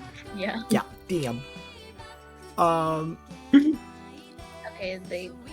I'm gonna leave this as incomplete. I'll just say this one's an incomplete and not ding and not like, you know, bonk someone on points for it. So I'll just put. I did Tsukunogi dirty? No, Tsukunogi's just that bad. I'll find out how good she is when I play It's Gears. true, but you shouldn't say it. Hold on, let me go to this you page don't know for a what you're second. talking about? I have an M6 Tsukunogi that's E280. I do know what I'm talking about. I use her all the time. She's so bad. Reality, we appreciate you for your entry, but it is incomplete, so we will have to not score it because of the way it was left incomplete. But thank you for entering, though. Thank you for your attempt, but I'm sorry, there's too many. There was too much missing stuff. This Jover. Jorida. Oh, say so, let's go! Oh, he's a Okay. geek! Yes! Okay. Alright, let's see what we have here. Sessa, a specialist, and a geek. Alright, Snipes, what are you cooking here? What are you doing here? the Apple browser. I mean... Alright. What you got for us on Stats Boop? What you got for us on stats? They're very similar to Awk. Nothing much to say. Okay. Very similar to Awk. Gotcha. Wait, Ak also attacks 1.3 seconds? Yeah, Geeks do in general. That's he's the only geek. Yup. I'm assuming that means thoughts and trust are included for this, because the HP and attack would be much higher if it wasn't included. Again, if it's not here, then I'm gonna assume that it's baked in, unless it says like it's not baked in. So that's what I'm rolling with. Talents and potentials. Gobo, if you want to get this one. Alright, Talent 1. Cursed by Power. Each attack will randomly trigger one of the following effects. Bind the enemy for 1.2 seconds. Applies 10% Enfeeble to the enemy for 1.5 seconds. Reduces the enemy's attack speed by -10 for 2 seconds. That attack deals splash damage. Interesting. So it is like partially a reference to the original Seiza, I think, with the minus attack speed and the splash damage. Okay, Talent 2. Unlock your potential. This unit may damage allies when the skill is active, dealing minus 82% reduced damage to them. Yeah, it's minus 82% because of how Arknights talent writes things. Yep. Yeah. Okay. Reduction is factored after defense. Okay. Interesting. Okay. Allies hit by Seiza, the Rabble Rouser, gain plus 10 attack speed for 5 seconds. Oh, cannot inflict talent 1 debuff on allies. Okay. Now, does the attack speed stack is the question. I'm gonna assume it doesn't because it's not written, so I'm gonna assume that it doesn't stack and it will just refresh the duration. Yeah. That's what I'm gonna base it off of if it doesn't say anything. He has friendly fire. Alright, skill 1, Heart and Soul. Activation is so manual activation, auto recovery, 30 seconds duration, 30 SP cost, initial SP of 15. Plus 50 attack speed, each attack is 60% chance to trigger every effect from talent 1 simultaneously. Interesting. Can you go back? Yeah, 10%. Interesting. So it has a 60% chance to be a permabind. Interesting. It's a 30 second. That is a long ass permabind. Although, wait, hold on. He can also damage allies when skill's active. So like, wait a minute. I'm going to assume the priorities is enemies first. That's my assumption too. I want to say 60 is a bit high considering that it's a bind and you can just perma CC, which is for 30 seconds. To be fair, Awk S1 is also almost a perma-stun. It's just RNG, right? So yeah, this being RNG is fine. Okay. I would say. Okay. Skill 2, Beyond the Horizon. So it's a 30-second skill, automatic recovery, manual activation, SP cost of 40, initial SP of 20, attack range +1, attack steal in addition. Would that make it like the AoE sniper range for attack range +1? I would assume that's what it means as well. Yeah, I'm gonna assume that's what it meant. Attack steal an additional 300% attack as damage after a delay, triggering 2 effects from talent 1. So I'm assuming it's random between the effects of talent 1, so still more RNG. 300% attack. I want to say that's fine. Yeah, that's fine. Yeah, it's fine. Yeah, that's fine. Because it's a 2100 damage, right? But it's not like he doesn't get any attack speed from it, right? You're kind of just doing like a crapshoot of what you'll get. So yeah, interesting there. The delayed damage is also kind of like a homage to. Yeah, how long is the delay? I guess. Bombs, right? Yeah. And the same one triggered twice, or is it 2 different ones? I don't think it would matter either way, because the bind wouldn't stack and Enfeeble doesn't stack. The only thing that would stack is the damage from the third effect, right? And even then, that wouldn't like stack. So I would say, yeah, okay, I would say it's fine then. I think I would say it's fine. Yeah. It just again, I would like the extra information delay. I'm just gonna default to Sessa's S2 delay because it's Sessa. That's the only basis I have. S3 witness entropy. So same thing, automatic recovery, manual activation, 30-second duration, SP cost of 35, initial SP of 30, plus 100% attack, further increase attack by 20% for every ally within range, increase the effect of talent 2 to 2 times, every attack additionally triggers a splash damage effect of talent 1. If splash damage triggers twice, that attack has increased splash area.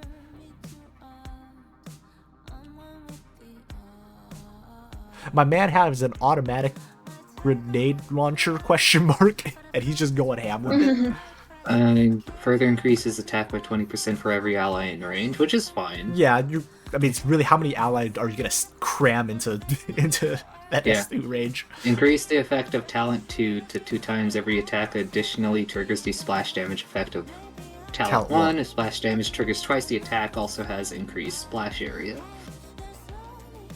Interesting. Interesting. I want to say it's still fine though. Like, there's nothing too crazy on. Yeah. It's like it's not crazy. Yeah. We'll say so.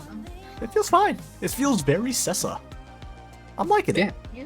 I'm liking this. Sessa's my boy. Yeah. I'm liking this.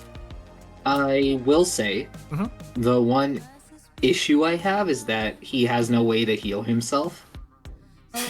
He does need to keep himself alive, otherwise he will int himself. But, I mean, I would say that is an acceptable drawback. Considering how much more offensive he is, yeah. Yeah, it's like, I think that's a good drawback. Like, you do have to keep him alive if you want the full effects. So... Why are they an altar? Following Mountain's departure from Rhodes Island, Sessa put in a request to pursue the Colombians he felt were responsible for his brother's death. As with the many requests put in before, it was promptly denied. This time he was unable to restrain himself and he left Rhodes Island to chase after his revenge. After several years of explosive assassinations and riots, Sessa was caught by Maylander and curiously found himself in a place of infamy. The knowledge he possessed was valuable enough to forgive all what happened, but the Department of Defense demanded blood. What transpired between Sessa and Maylander over the next few years is unknown, but Sessa recently returned to Rhodes Island to propose a more official partnership with Maylander. Hallelujah, we have someone who actually has a beginning, middle, and end to the lore. Hallelujah exists. I love it. Hallelujah. I don't even know what it is. I just know he returns. Maylander is what Hull works with. But oh my god, we actually have a full, complete lore. Oh my god. Oh, I know who's winning the lore score. Oh, I know who's winning the lore game in this one. I know who's winning. Across the board. Let's go. All right. Poggers. Score time! Let's go! Alright, Boop, what you got for us? Let's go! Let's see. So, lore is straight up just 6. Understandable. I'm saying that right now. Understandable. For kit creativity and integration, I'm also going to give that a 2. Balance, let's see. I'll also give that a 2. And for cohesion, let's see. Could you mouse over back to the talents for a moment, please? Yeah. I forgot what talent 2 was. Hitting allies. Right. For cohesion, I'll give it a 1, simply because talent 2 doesn't really interact with the rest of the kit. Right. Like, it's just like, it seems very interesting on what talent 2 could do, and then nothing's done with it. I can agree with that. That is an 11 from Boop. Gobo, would you like to give your points? I'm assuming we're all just giving 6s for... Yeah, I'm assuming we're all giving 6s on lores. Kit creativity, I would give that the 1.8. Again, I think the talent 2 could, or actually, yeah, it's like creative, but then it's also creative in terms of the geek, because like he's a very DPS oriented geek. When we've seen, or like Ack is a very buff oriented, like, or an inter if you use him wrong. So I think I'd give that, and it's like playing very well into who Sessa was before he became an alter. So I think it's actually a 1.9 for kit. And balance. I don't see anything like glaringly like overpowered or underpowered about this operator. So I think like 1.9 as well. Okay. Cohesion. Again with Boop, the second talent is like, where did that come from? Does it go? Mm-hmm. So I think it would be like a 1.8 or even a 1.7 for cohesion, but I think I'll go with a 1.8 to be nice. Okay. Gobo giving 11.6. Okay. Let me think. Okay, well it's a 6. It's a full 6 for lore. Like that's just for flavor and everything. Flavor, lore, integration. It's like, okay, we finally have a beginning, middle, end for the lore. Creativity, integration. It works very well with what's there, right? It definitely works very well with what's there. The only thing I wasn't 100% sure of is question. Okay, this is gonna sound a bit silly, but don't remember seeing enfeeble. Okay, there it is. God, it's a new Hexer mode. Okay. Sorry, I was trying to remember what the hell enfeeble did, but okay. So it's basically either damage reduction. Okay. In that case, integration. Thinking here. Enfeeble is the Hexer thing. Yeah, it's a Hexer thing. So I'm thinking,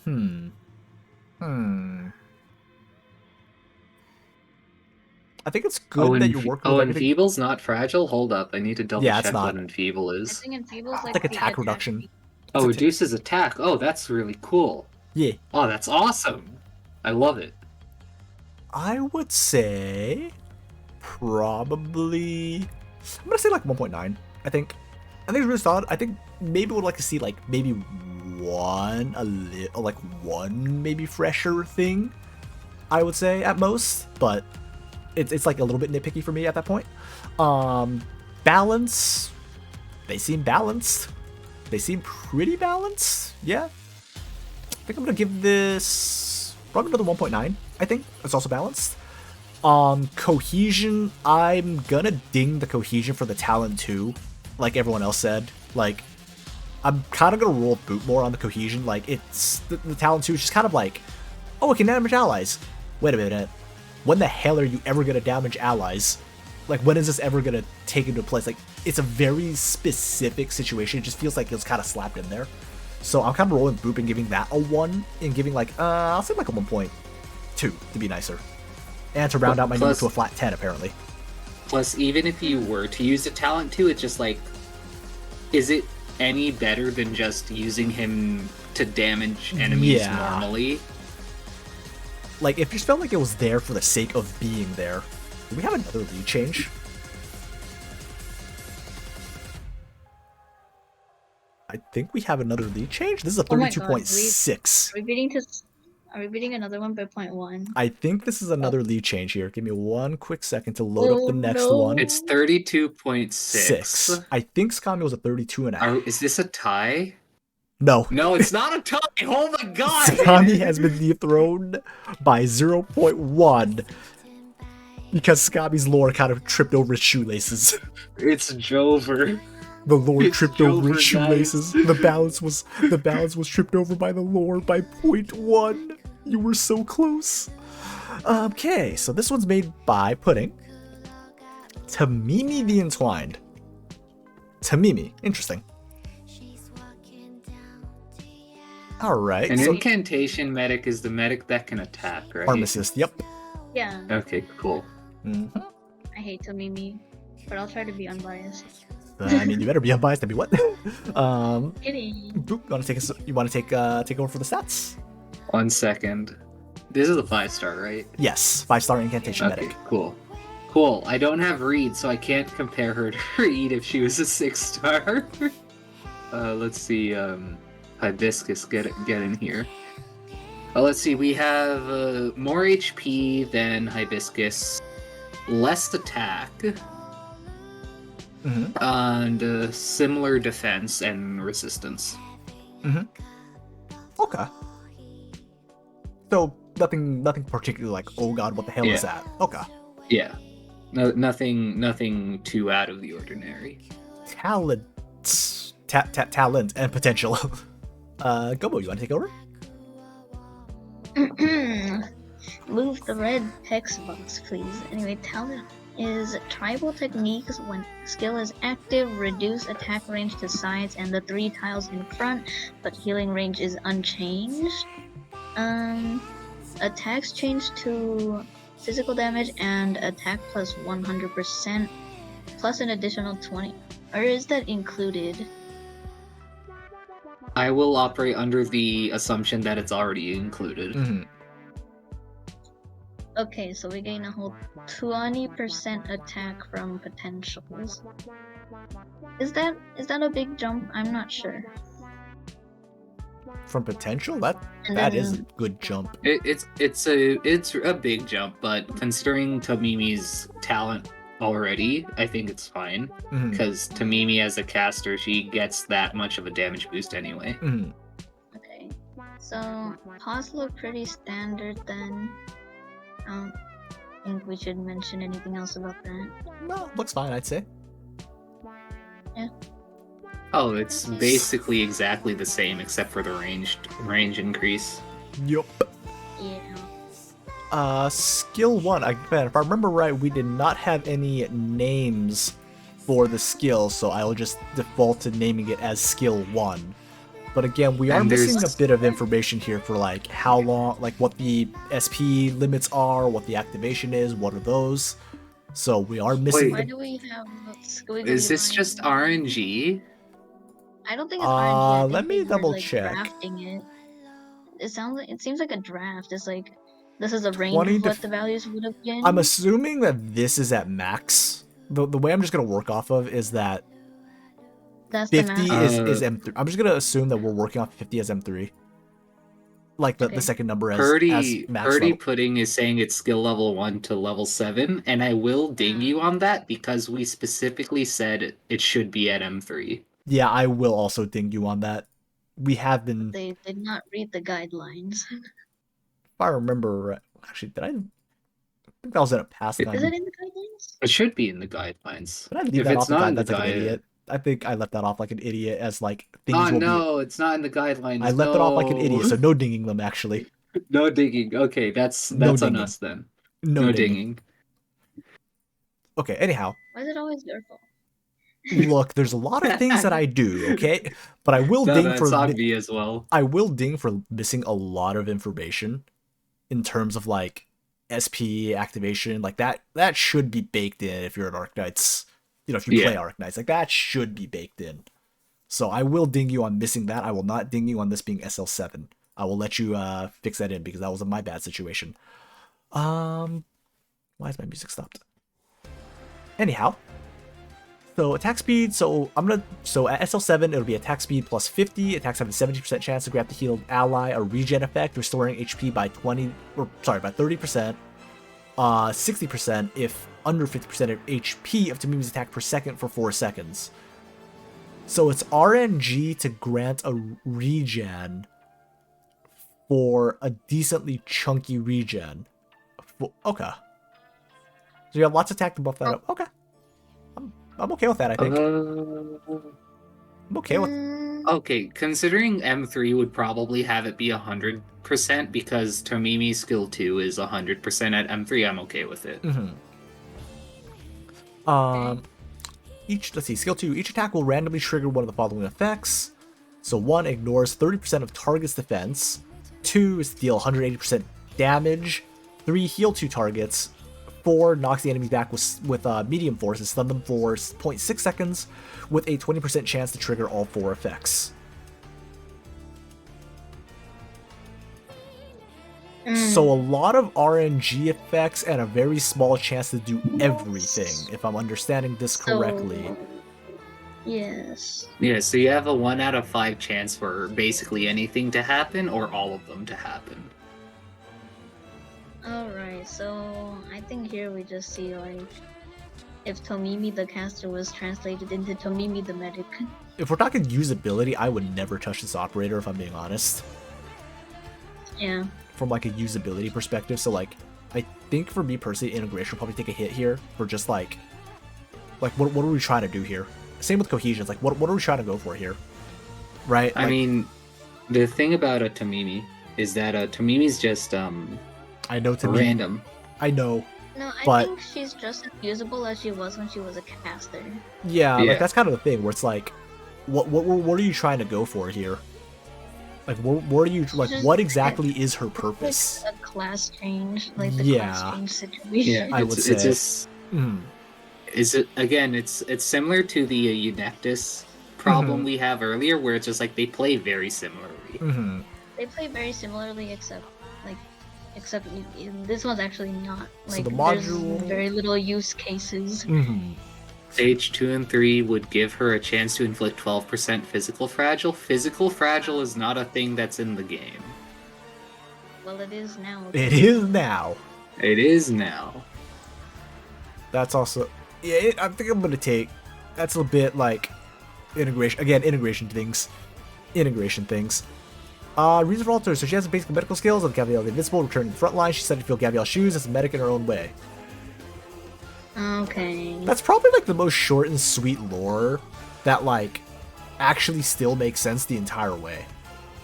Yeah. Like, she's still part of RI. She never left RI. She learned from Gabrielle to do some healing, and she's gonna back up Gabrielle while she's out fighting.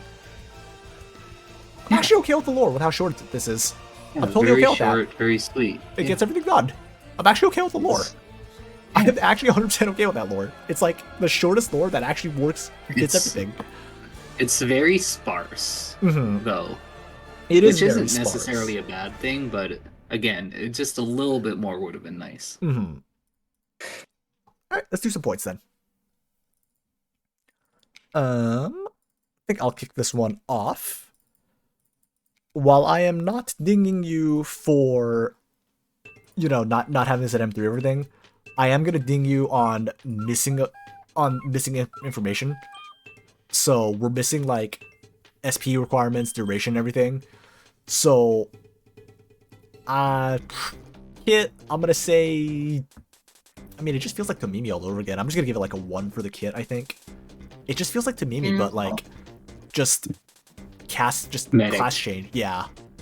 Balance. I think I'm also giving this a 1. Like this is like I have no use cases for this operator outside of like funny, right? So it's like I think I'm just giving 1s across the board for kit, balance, and cohesion, because it's just there's just not much to work with outside of like this is just Tamimi, and there's like a billion things with RNG. So it's like unless I'm doing a specific niche, I have no reason to use this operator at all. And even if I use a niche, like I feel like even RNG nichers would not want to use Tamimi unless absolutely necessary. So yeah, I think this is a 1 for me from all technical points. I think flavor, I think I'll give it integration. As for lore fitting into everything, I mean, it's Tamimi, but not. I'll be nice and give it like a 1.5 for that one, because it's Tamimi. How does lore fit? I think it's gonna be a 2 for me for lore, because I mean it's a very Tamimi thing to do. Like she sees Gab, she goes, I want to be like Gab, and follows Gabrielle. Character focus, I am okay with that.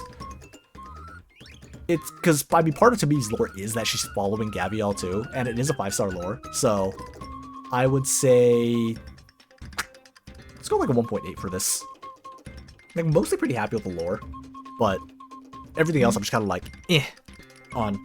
So 8.3 for me. The lore saved you more than the balance did.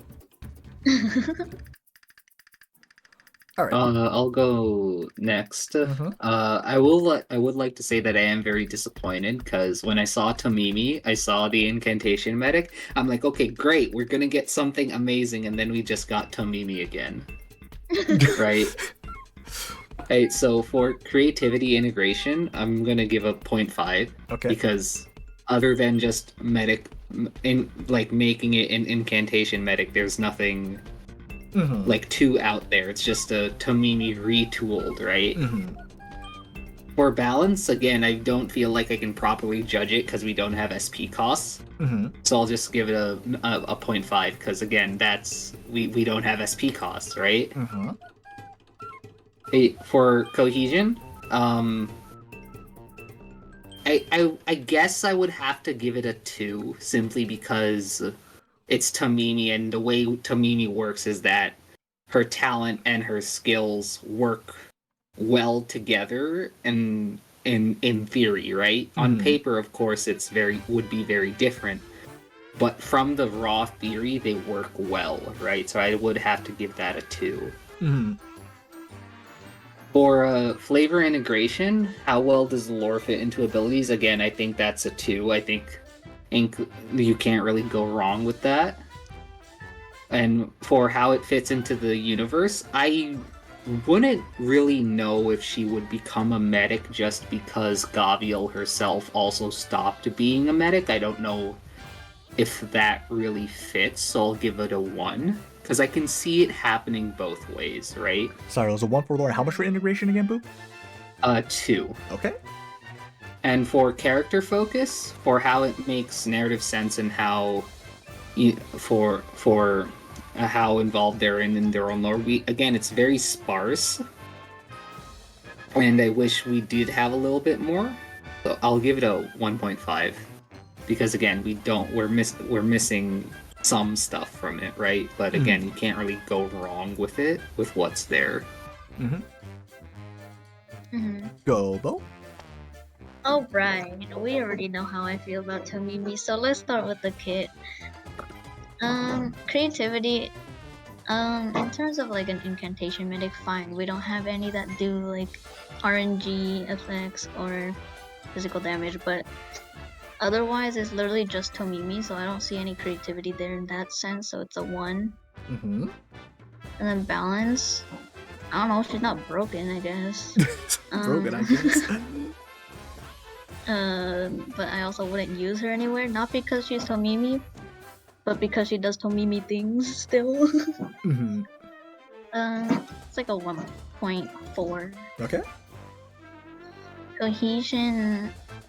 I don't know, you just took Tomimi and made Tomimi again in a different class. Now she heals on top of attacking. Like, I don't know, like a 1.7 there. Okay. Integration. Okay, she's just doing the same thing as her lore did. And the lore you provided and the skill you provided, it's a 1.8. Okay. It's there. And nothing's out of place. It's just, yeah, there could have been a bit more. Same for like the lore section. That is just Tomimi, so I guess that's a 2. And seeing as how I hate her equally as much, is still a 2. Character focus, she's still Tomimi. I hate her still. 2. I like it. Actually, dock it to 1.9 because why is she learning how to heal just cause? 1.9. I like it's like, it's Tamimi, but it tracks with Tamimi, therefore it works, but I still hate Tamimi. So I would like to mention for Caster Tamimi, you can bring Caster Tamimi, you can make her work. Of course, you have the issue of why would I ever bring Tamimi, but here's the thing about Tamimi is that she does an insane amount of physical damage to the point where it's just like, you can see where the developers were going with her, right? Where it's just like she's this caster that does physical damage, right? And that's a really nice twist. It's a really awkward thing to use, but it works if you use it properly, right? And I feel like with this one, again, it's very much just a watered down version, as well as taking a step back by giving it more room to work, if that makes sense.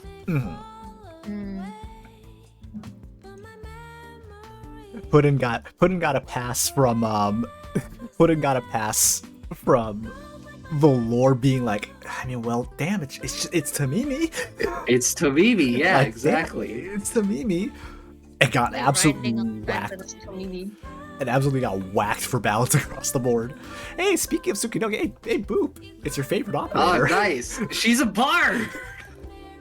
Damn it. All right, Boop. I'm gonna let you handle this one. This is your favorite operator. Oh yeah, my favorite operator. Give me a second. I'm in base. Oh, is this our last operator for today? Mhm. Yeah, it should be. Let's see. We have similar HP, less attack, similar defense. So nothing too out of the ordinary. And yeah, Kiwi. Unless it specifically says that it doesn't have the stats included, then we're just gonna assume that the stats are included into the spread. So let me scooch on to the next page here. I don't even have Twitch open. I should probably have Twitch open so I could read chat. Dang it, boop. Anyhow, you can keep going here. Let's see. Talent 1, Radiance of the Sun. After 25 seconds on the battlefield, expand attack range to Sorry S3 and enemies lose stealth within attack range. Okay, so here's the thing. Invis Reveal... Okay, Invis Reveal is very strong, right? And expanding the attack range to Saria S3 is a bit much for that. Like, that's really strong.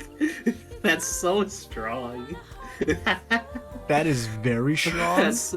Here's the thing, you don't need the expand attack range. Mhm. Just the lose stealth is fine, right? Because you look at Silver Ash talent, it's just lose stealth within range, right? Reveals So invisibility just- range, but yes. I mean, that's Same what thing. their stealth. It's same thing, right? I'm just being pedantic. So it's just like, yeah. Yeah. So the expand attack range is just completely unnecessary. Yeah, because of the expand attack range, it just reads as a skill. Yeah. Mhm. For Stillness of the Moon, Talent 2. After not using the skill for 45 seconds, grant all allies in attack range 40% arts and physical dodge, and increase this unit's trait healing to 25%. Interesting. Very interesting. I'm awaiting That's with a bated lot. breath what the skills would do and how they clash with this. Mhm. Yeah, that's also like a very long duration to just activate an ability, but It's a bit of a trade-off Sure. for a more powerful talent, but it is a pretty yeah, sizable it's trade-off. pretty. Depends on the skill, though. Yeah. Yeah. Yeah, it does feel like a skill kind of on its own, too, though. So it's like, In defense of Talent 2, dodge is very, you know. hmm. It can work, but it also is wonky. Want to say pretty standard DP, Yeah. pretty standard plots, I want to say. Yeah, it's standard. Hmm. Pretty standard. I'm just talent 1. You cook so hard, you burnt the food. Alright, Boop, keep going with your favorite operator. Oh, 1 second. Oh my god, all the titles are Japanese. I'm not reading that. I'm just gonna read the skill description. Let's see. Auto activation, offensive recovery. SP cost 25. Duration 15 seconds. Initial SP 0. Okay, first off, this is a bard. A bard can't attack. All right, you already fucked up. You already fucked up. Damn it. I think what happened, unfortunately, again, this is why I keep telling you guys to make it careful, but the way it was written, I have it in front of me right now. SP charge, manual recovery. Skill activation, automatic trigger. Can we at least change it because it is a bar? No, I warned people that you should double check everything. That I'm not gonna let Oh people my God. make adjustments This- midway. Attack That's changes to never sending 8 activated. flaming orbs towards random allies and enemies in range. Enemies hit by the orbs receive 80% of her attack as arts damage. Allies hit by the orbs heal for 80% of her attack. And grant them the Inspire effect equal to 100% of her attack for 2 seconds. That feels very That's so strong. Ish. weak. Actually, I'd say it's weak. Mhm. Okay. Because So it's the 2 seconds is very strong. yeah, but it's a 25-second cost. Mhm. Plus, it's just like she doesn't attack, right? Oh. So just like, how is it supposed to work in the first place? It don't. It don't. Okay, let's just ignore skill 1. There just isn't a Alright. skill 1. Yeah, okay, Well- skill 2, manual activation, automatic recovery, 20-second duration, 15 SP cost. Grand Inspire equal to 80% of her attack and defense to all allies within range. Allies in range attacks deal additional arts damage equal to 60% of their attack. Charged effect doubled the duration and increased the unit's trade effect to 30%. So that feels very strong, because then you can have a Wiener do 60% of his attack and arts damage. That's pain. Oh, that's pain. On top of That is That's excessive amounts of arts damage if it's their attack and not Tsukinogi's. Yeah, if it was Tsukunogi's attack, I would be okay with it. But Yeah, if it's the they're operators, you want turbo arts damage from your Silver Ash or your Wienar? Oh my god, I can't wait for mixed damage Silver Ash. This feels like this Tsukunogi alt is much more useless than the original one. No, this one's better. This one's a lot better. This one's a lot better because she has automatic stealth reveal. It's like almost doubling their DPS in... Well, actually, she probably is doubling their DPS in the S2. I mean, it's more than doubling because of the 80% attack buff.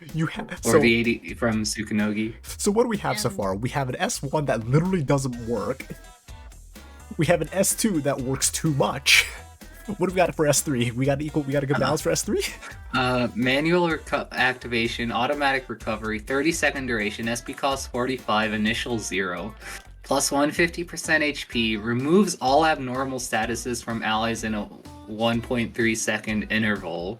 So I'm going to assume that means remove stun, bind, etc.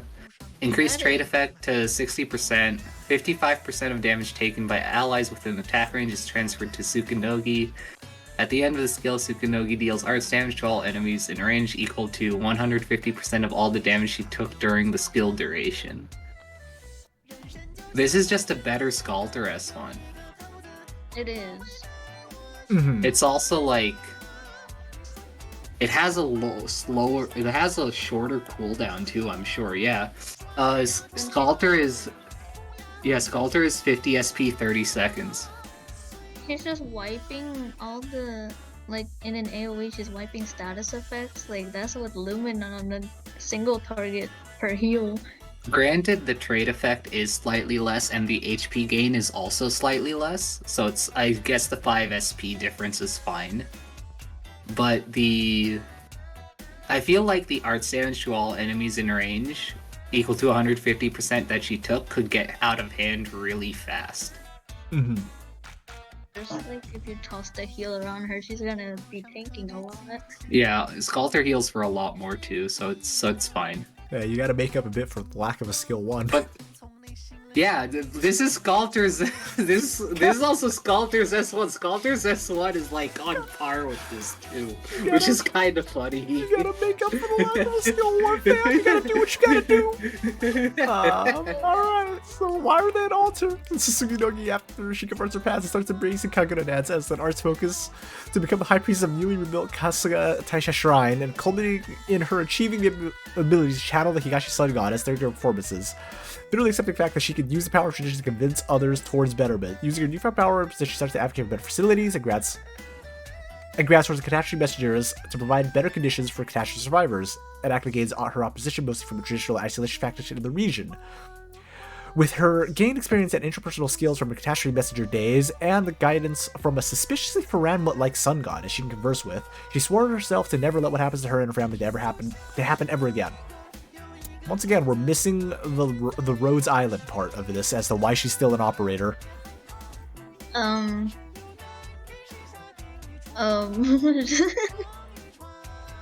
have no excuses for you, Orange. So here's the thing. I don't mind the S3, right? I think it's fine. I just think the stored damage thing needs to be capped at some point. That's all. Right. Other than that, I think it's great. Yeah. Hmm. And again, the S1. The lack of S1, you mean? Yeah, I think you forgot a skill. I thought we were looking at a 6-star operator. We're looking at a 5.5 star. Yeah, why does this 5-star Dang it, operator Ronnie. have 2 talents? Well, you gotta be. Well, no. It works out. Works out. You see, because the talent 2 is actually a skill, so the skill 1 doesn't end up being a skill. Fair. It all works out. Not really. I'm gonna It's a ding. skill. I'm going to bonk things. I am going to It's a bonk. skill. It's a skill as long as Chet is deployed. You want to use Tsukunoki Alter S1? You better bring a Chen. All right, Boop. What you got? That actually would be interesting if you had an operator that couldn't regen their own SP. You would have to depend on other operators to regen their SP for them. That'd be Though terrible I from Val's suppose it was perspective. like, though I guess that would be just that necromancer summoner from the first contest, right? Mm-hmm. All right, scoring, because scoring is important. Uh-huh. So kit cohesion, or kit creativity, I mean. I think it's cool. I'll give it a 1 Okay. because we're missing a skill, and for the balance, I'll give it a 1.5. I think the balance is fine, Mhm. more or less. For the cohesion, I'll give that a 1 as well, because we don't really have interactions between the talents and the skills, Mhm. which again is fine, but it's just like talent 2 is also just a pseudo skill, so that's not okay, and talent 1 is Mhm. also not okay, but I guess that's more of a balance thing than cohesion, but again, they don't really interact with each other. Mhm. For how well does the lore fit into the abilities or skills, I think it's fine. I would give it a 1.5. Okay.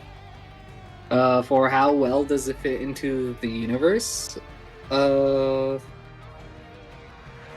also give it a 1.5, because I feel like I'm missing something. Maybe it's just because I haven't read up on Tsukunogi's lore in a hot minute, but I do feel like it's missing something. Mhm.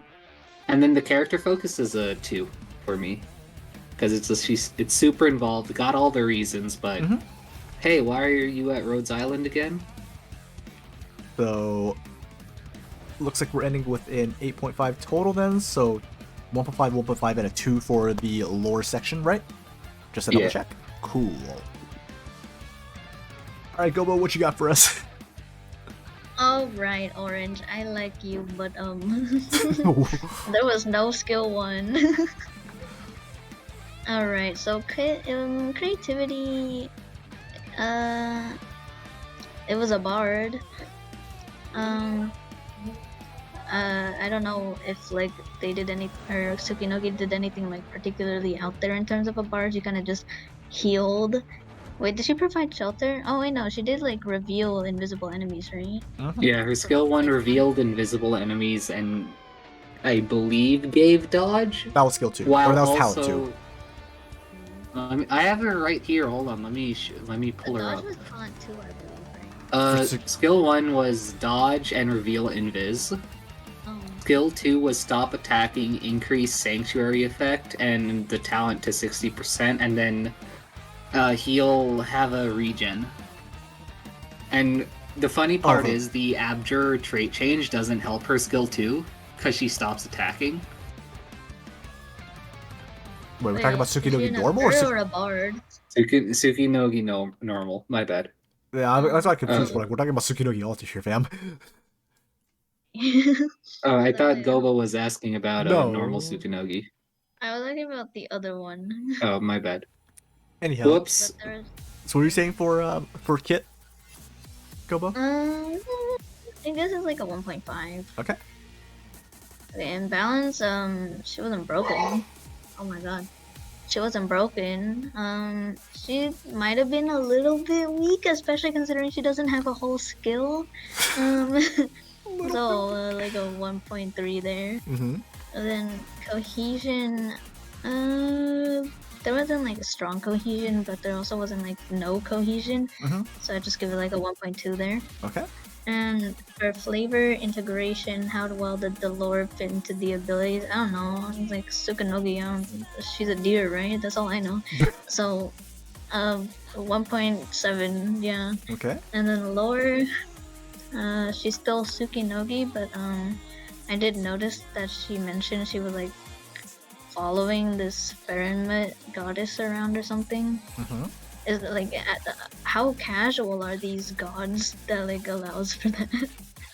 It's more Anyway. it's more that she's getting guidance from the suspiciously for Amalek's sun goddess. She's not really like following them directly.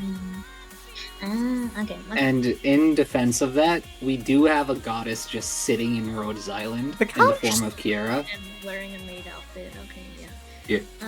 Okay, so like I don't know, like a 1.8 for the lore. Mhm. The character focus. How focused was she?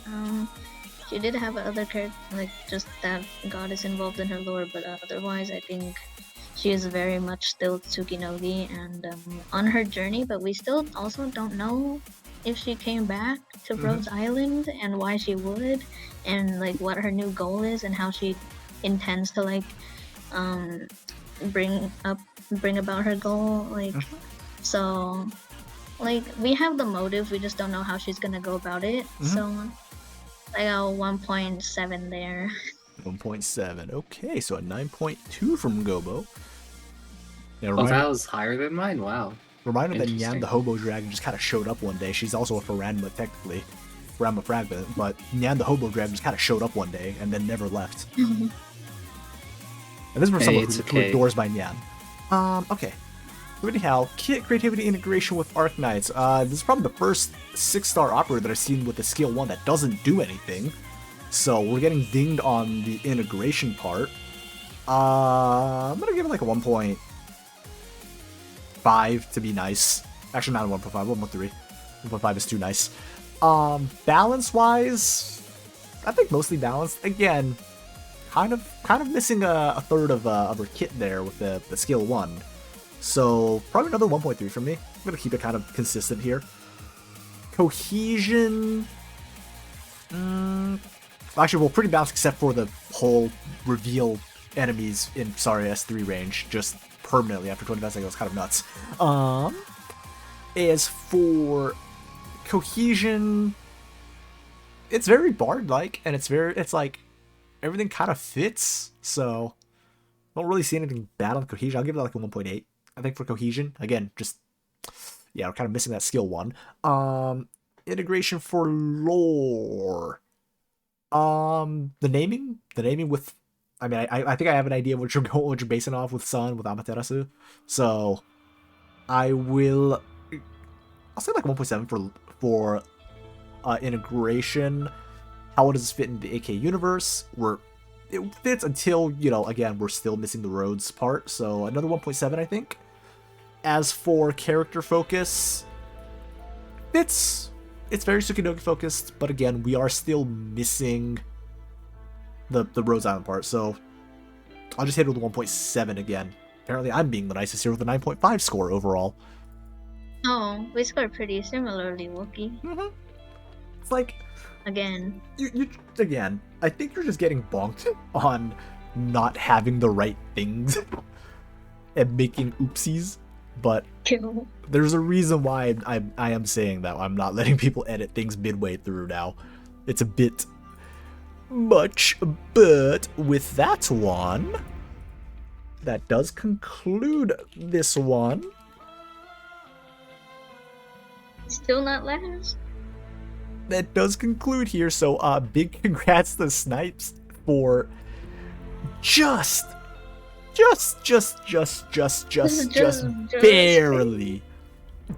barely defeating Skami here for first place. I will contact you for your Discord role later. GG. By the way, for Discord, I'll ask what color you want it. I will still be naming the role, but congrats on your win. Very close match in like that kind of top section. Blue came out swinging, and then Ambrisk went up and went, yeah, that's right, there's a reason why I won that second contest. And then Sakami came in from the top rope. Man, this was a roller coaster of emotion. It was Emotions. so the subsequently they just kept beating each other out onto the top. Yeah, imagine if we did a random slot of 6 instead of all 9. Shut up, it's fine. We will be more strict next time, but this first one, again, it's kind of experimental always for the first ones. So we're kind of just going to test it out. It's probably going to be shorter next time, and we're probably going to fit it around with more like actually a limit of some form or another in the future. But again, any feedback, please feel free to drop them to contest feedback and let us know like what you thought worked with this one, what you think didn't quite work, and we're always happy to adjust. Just remember that just because a suggestion is made does not necessarily mean that we'll have to take the suggestion. That's the only thing. We will still kind of evaluate on our end.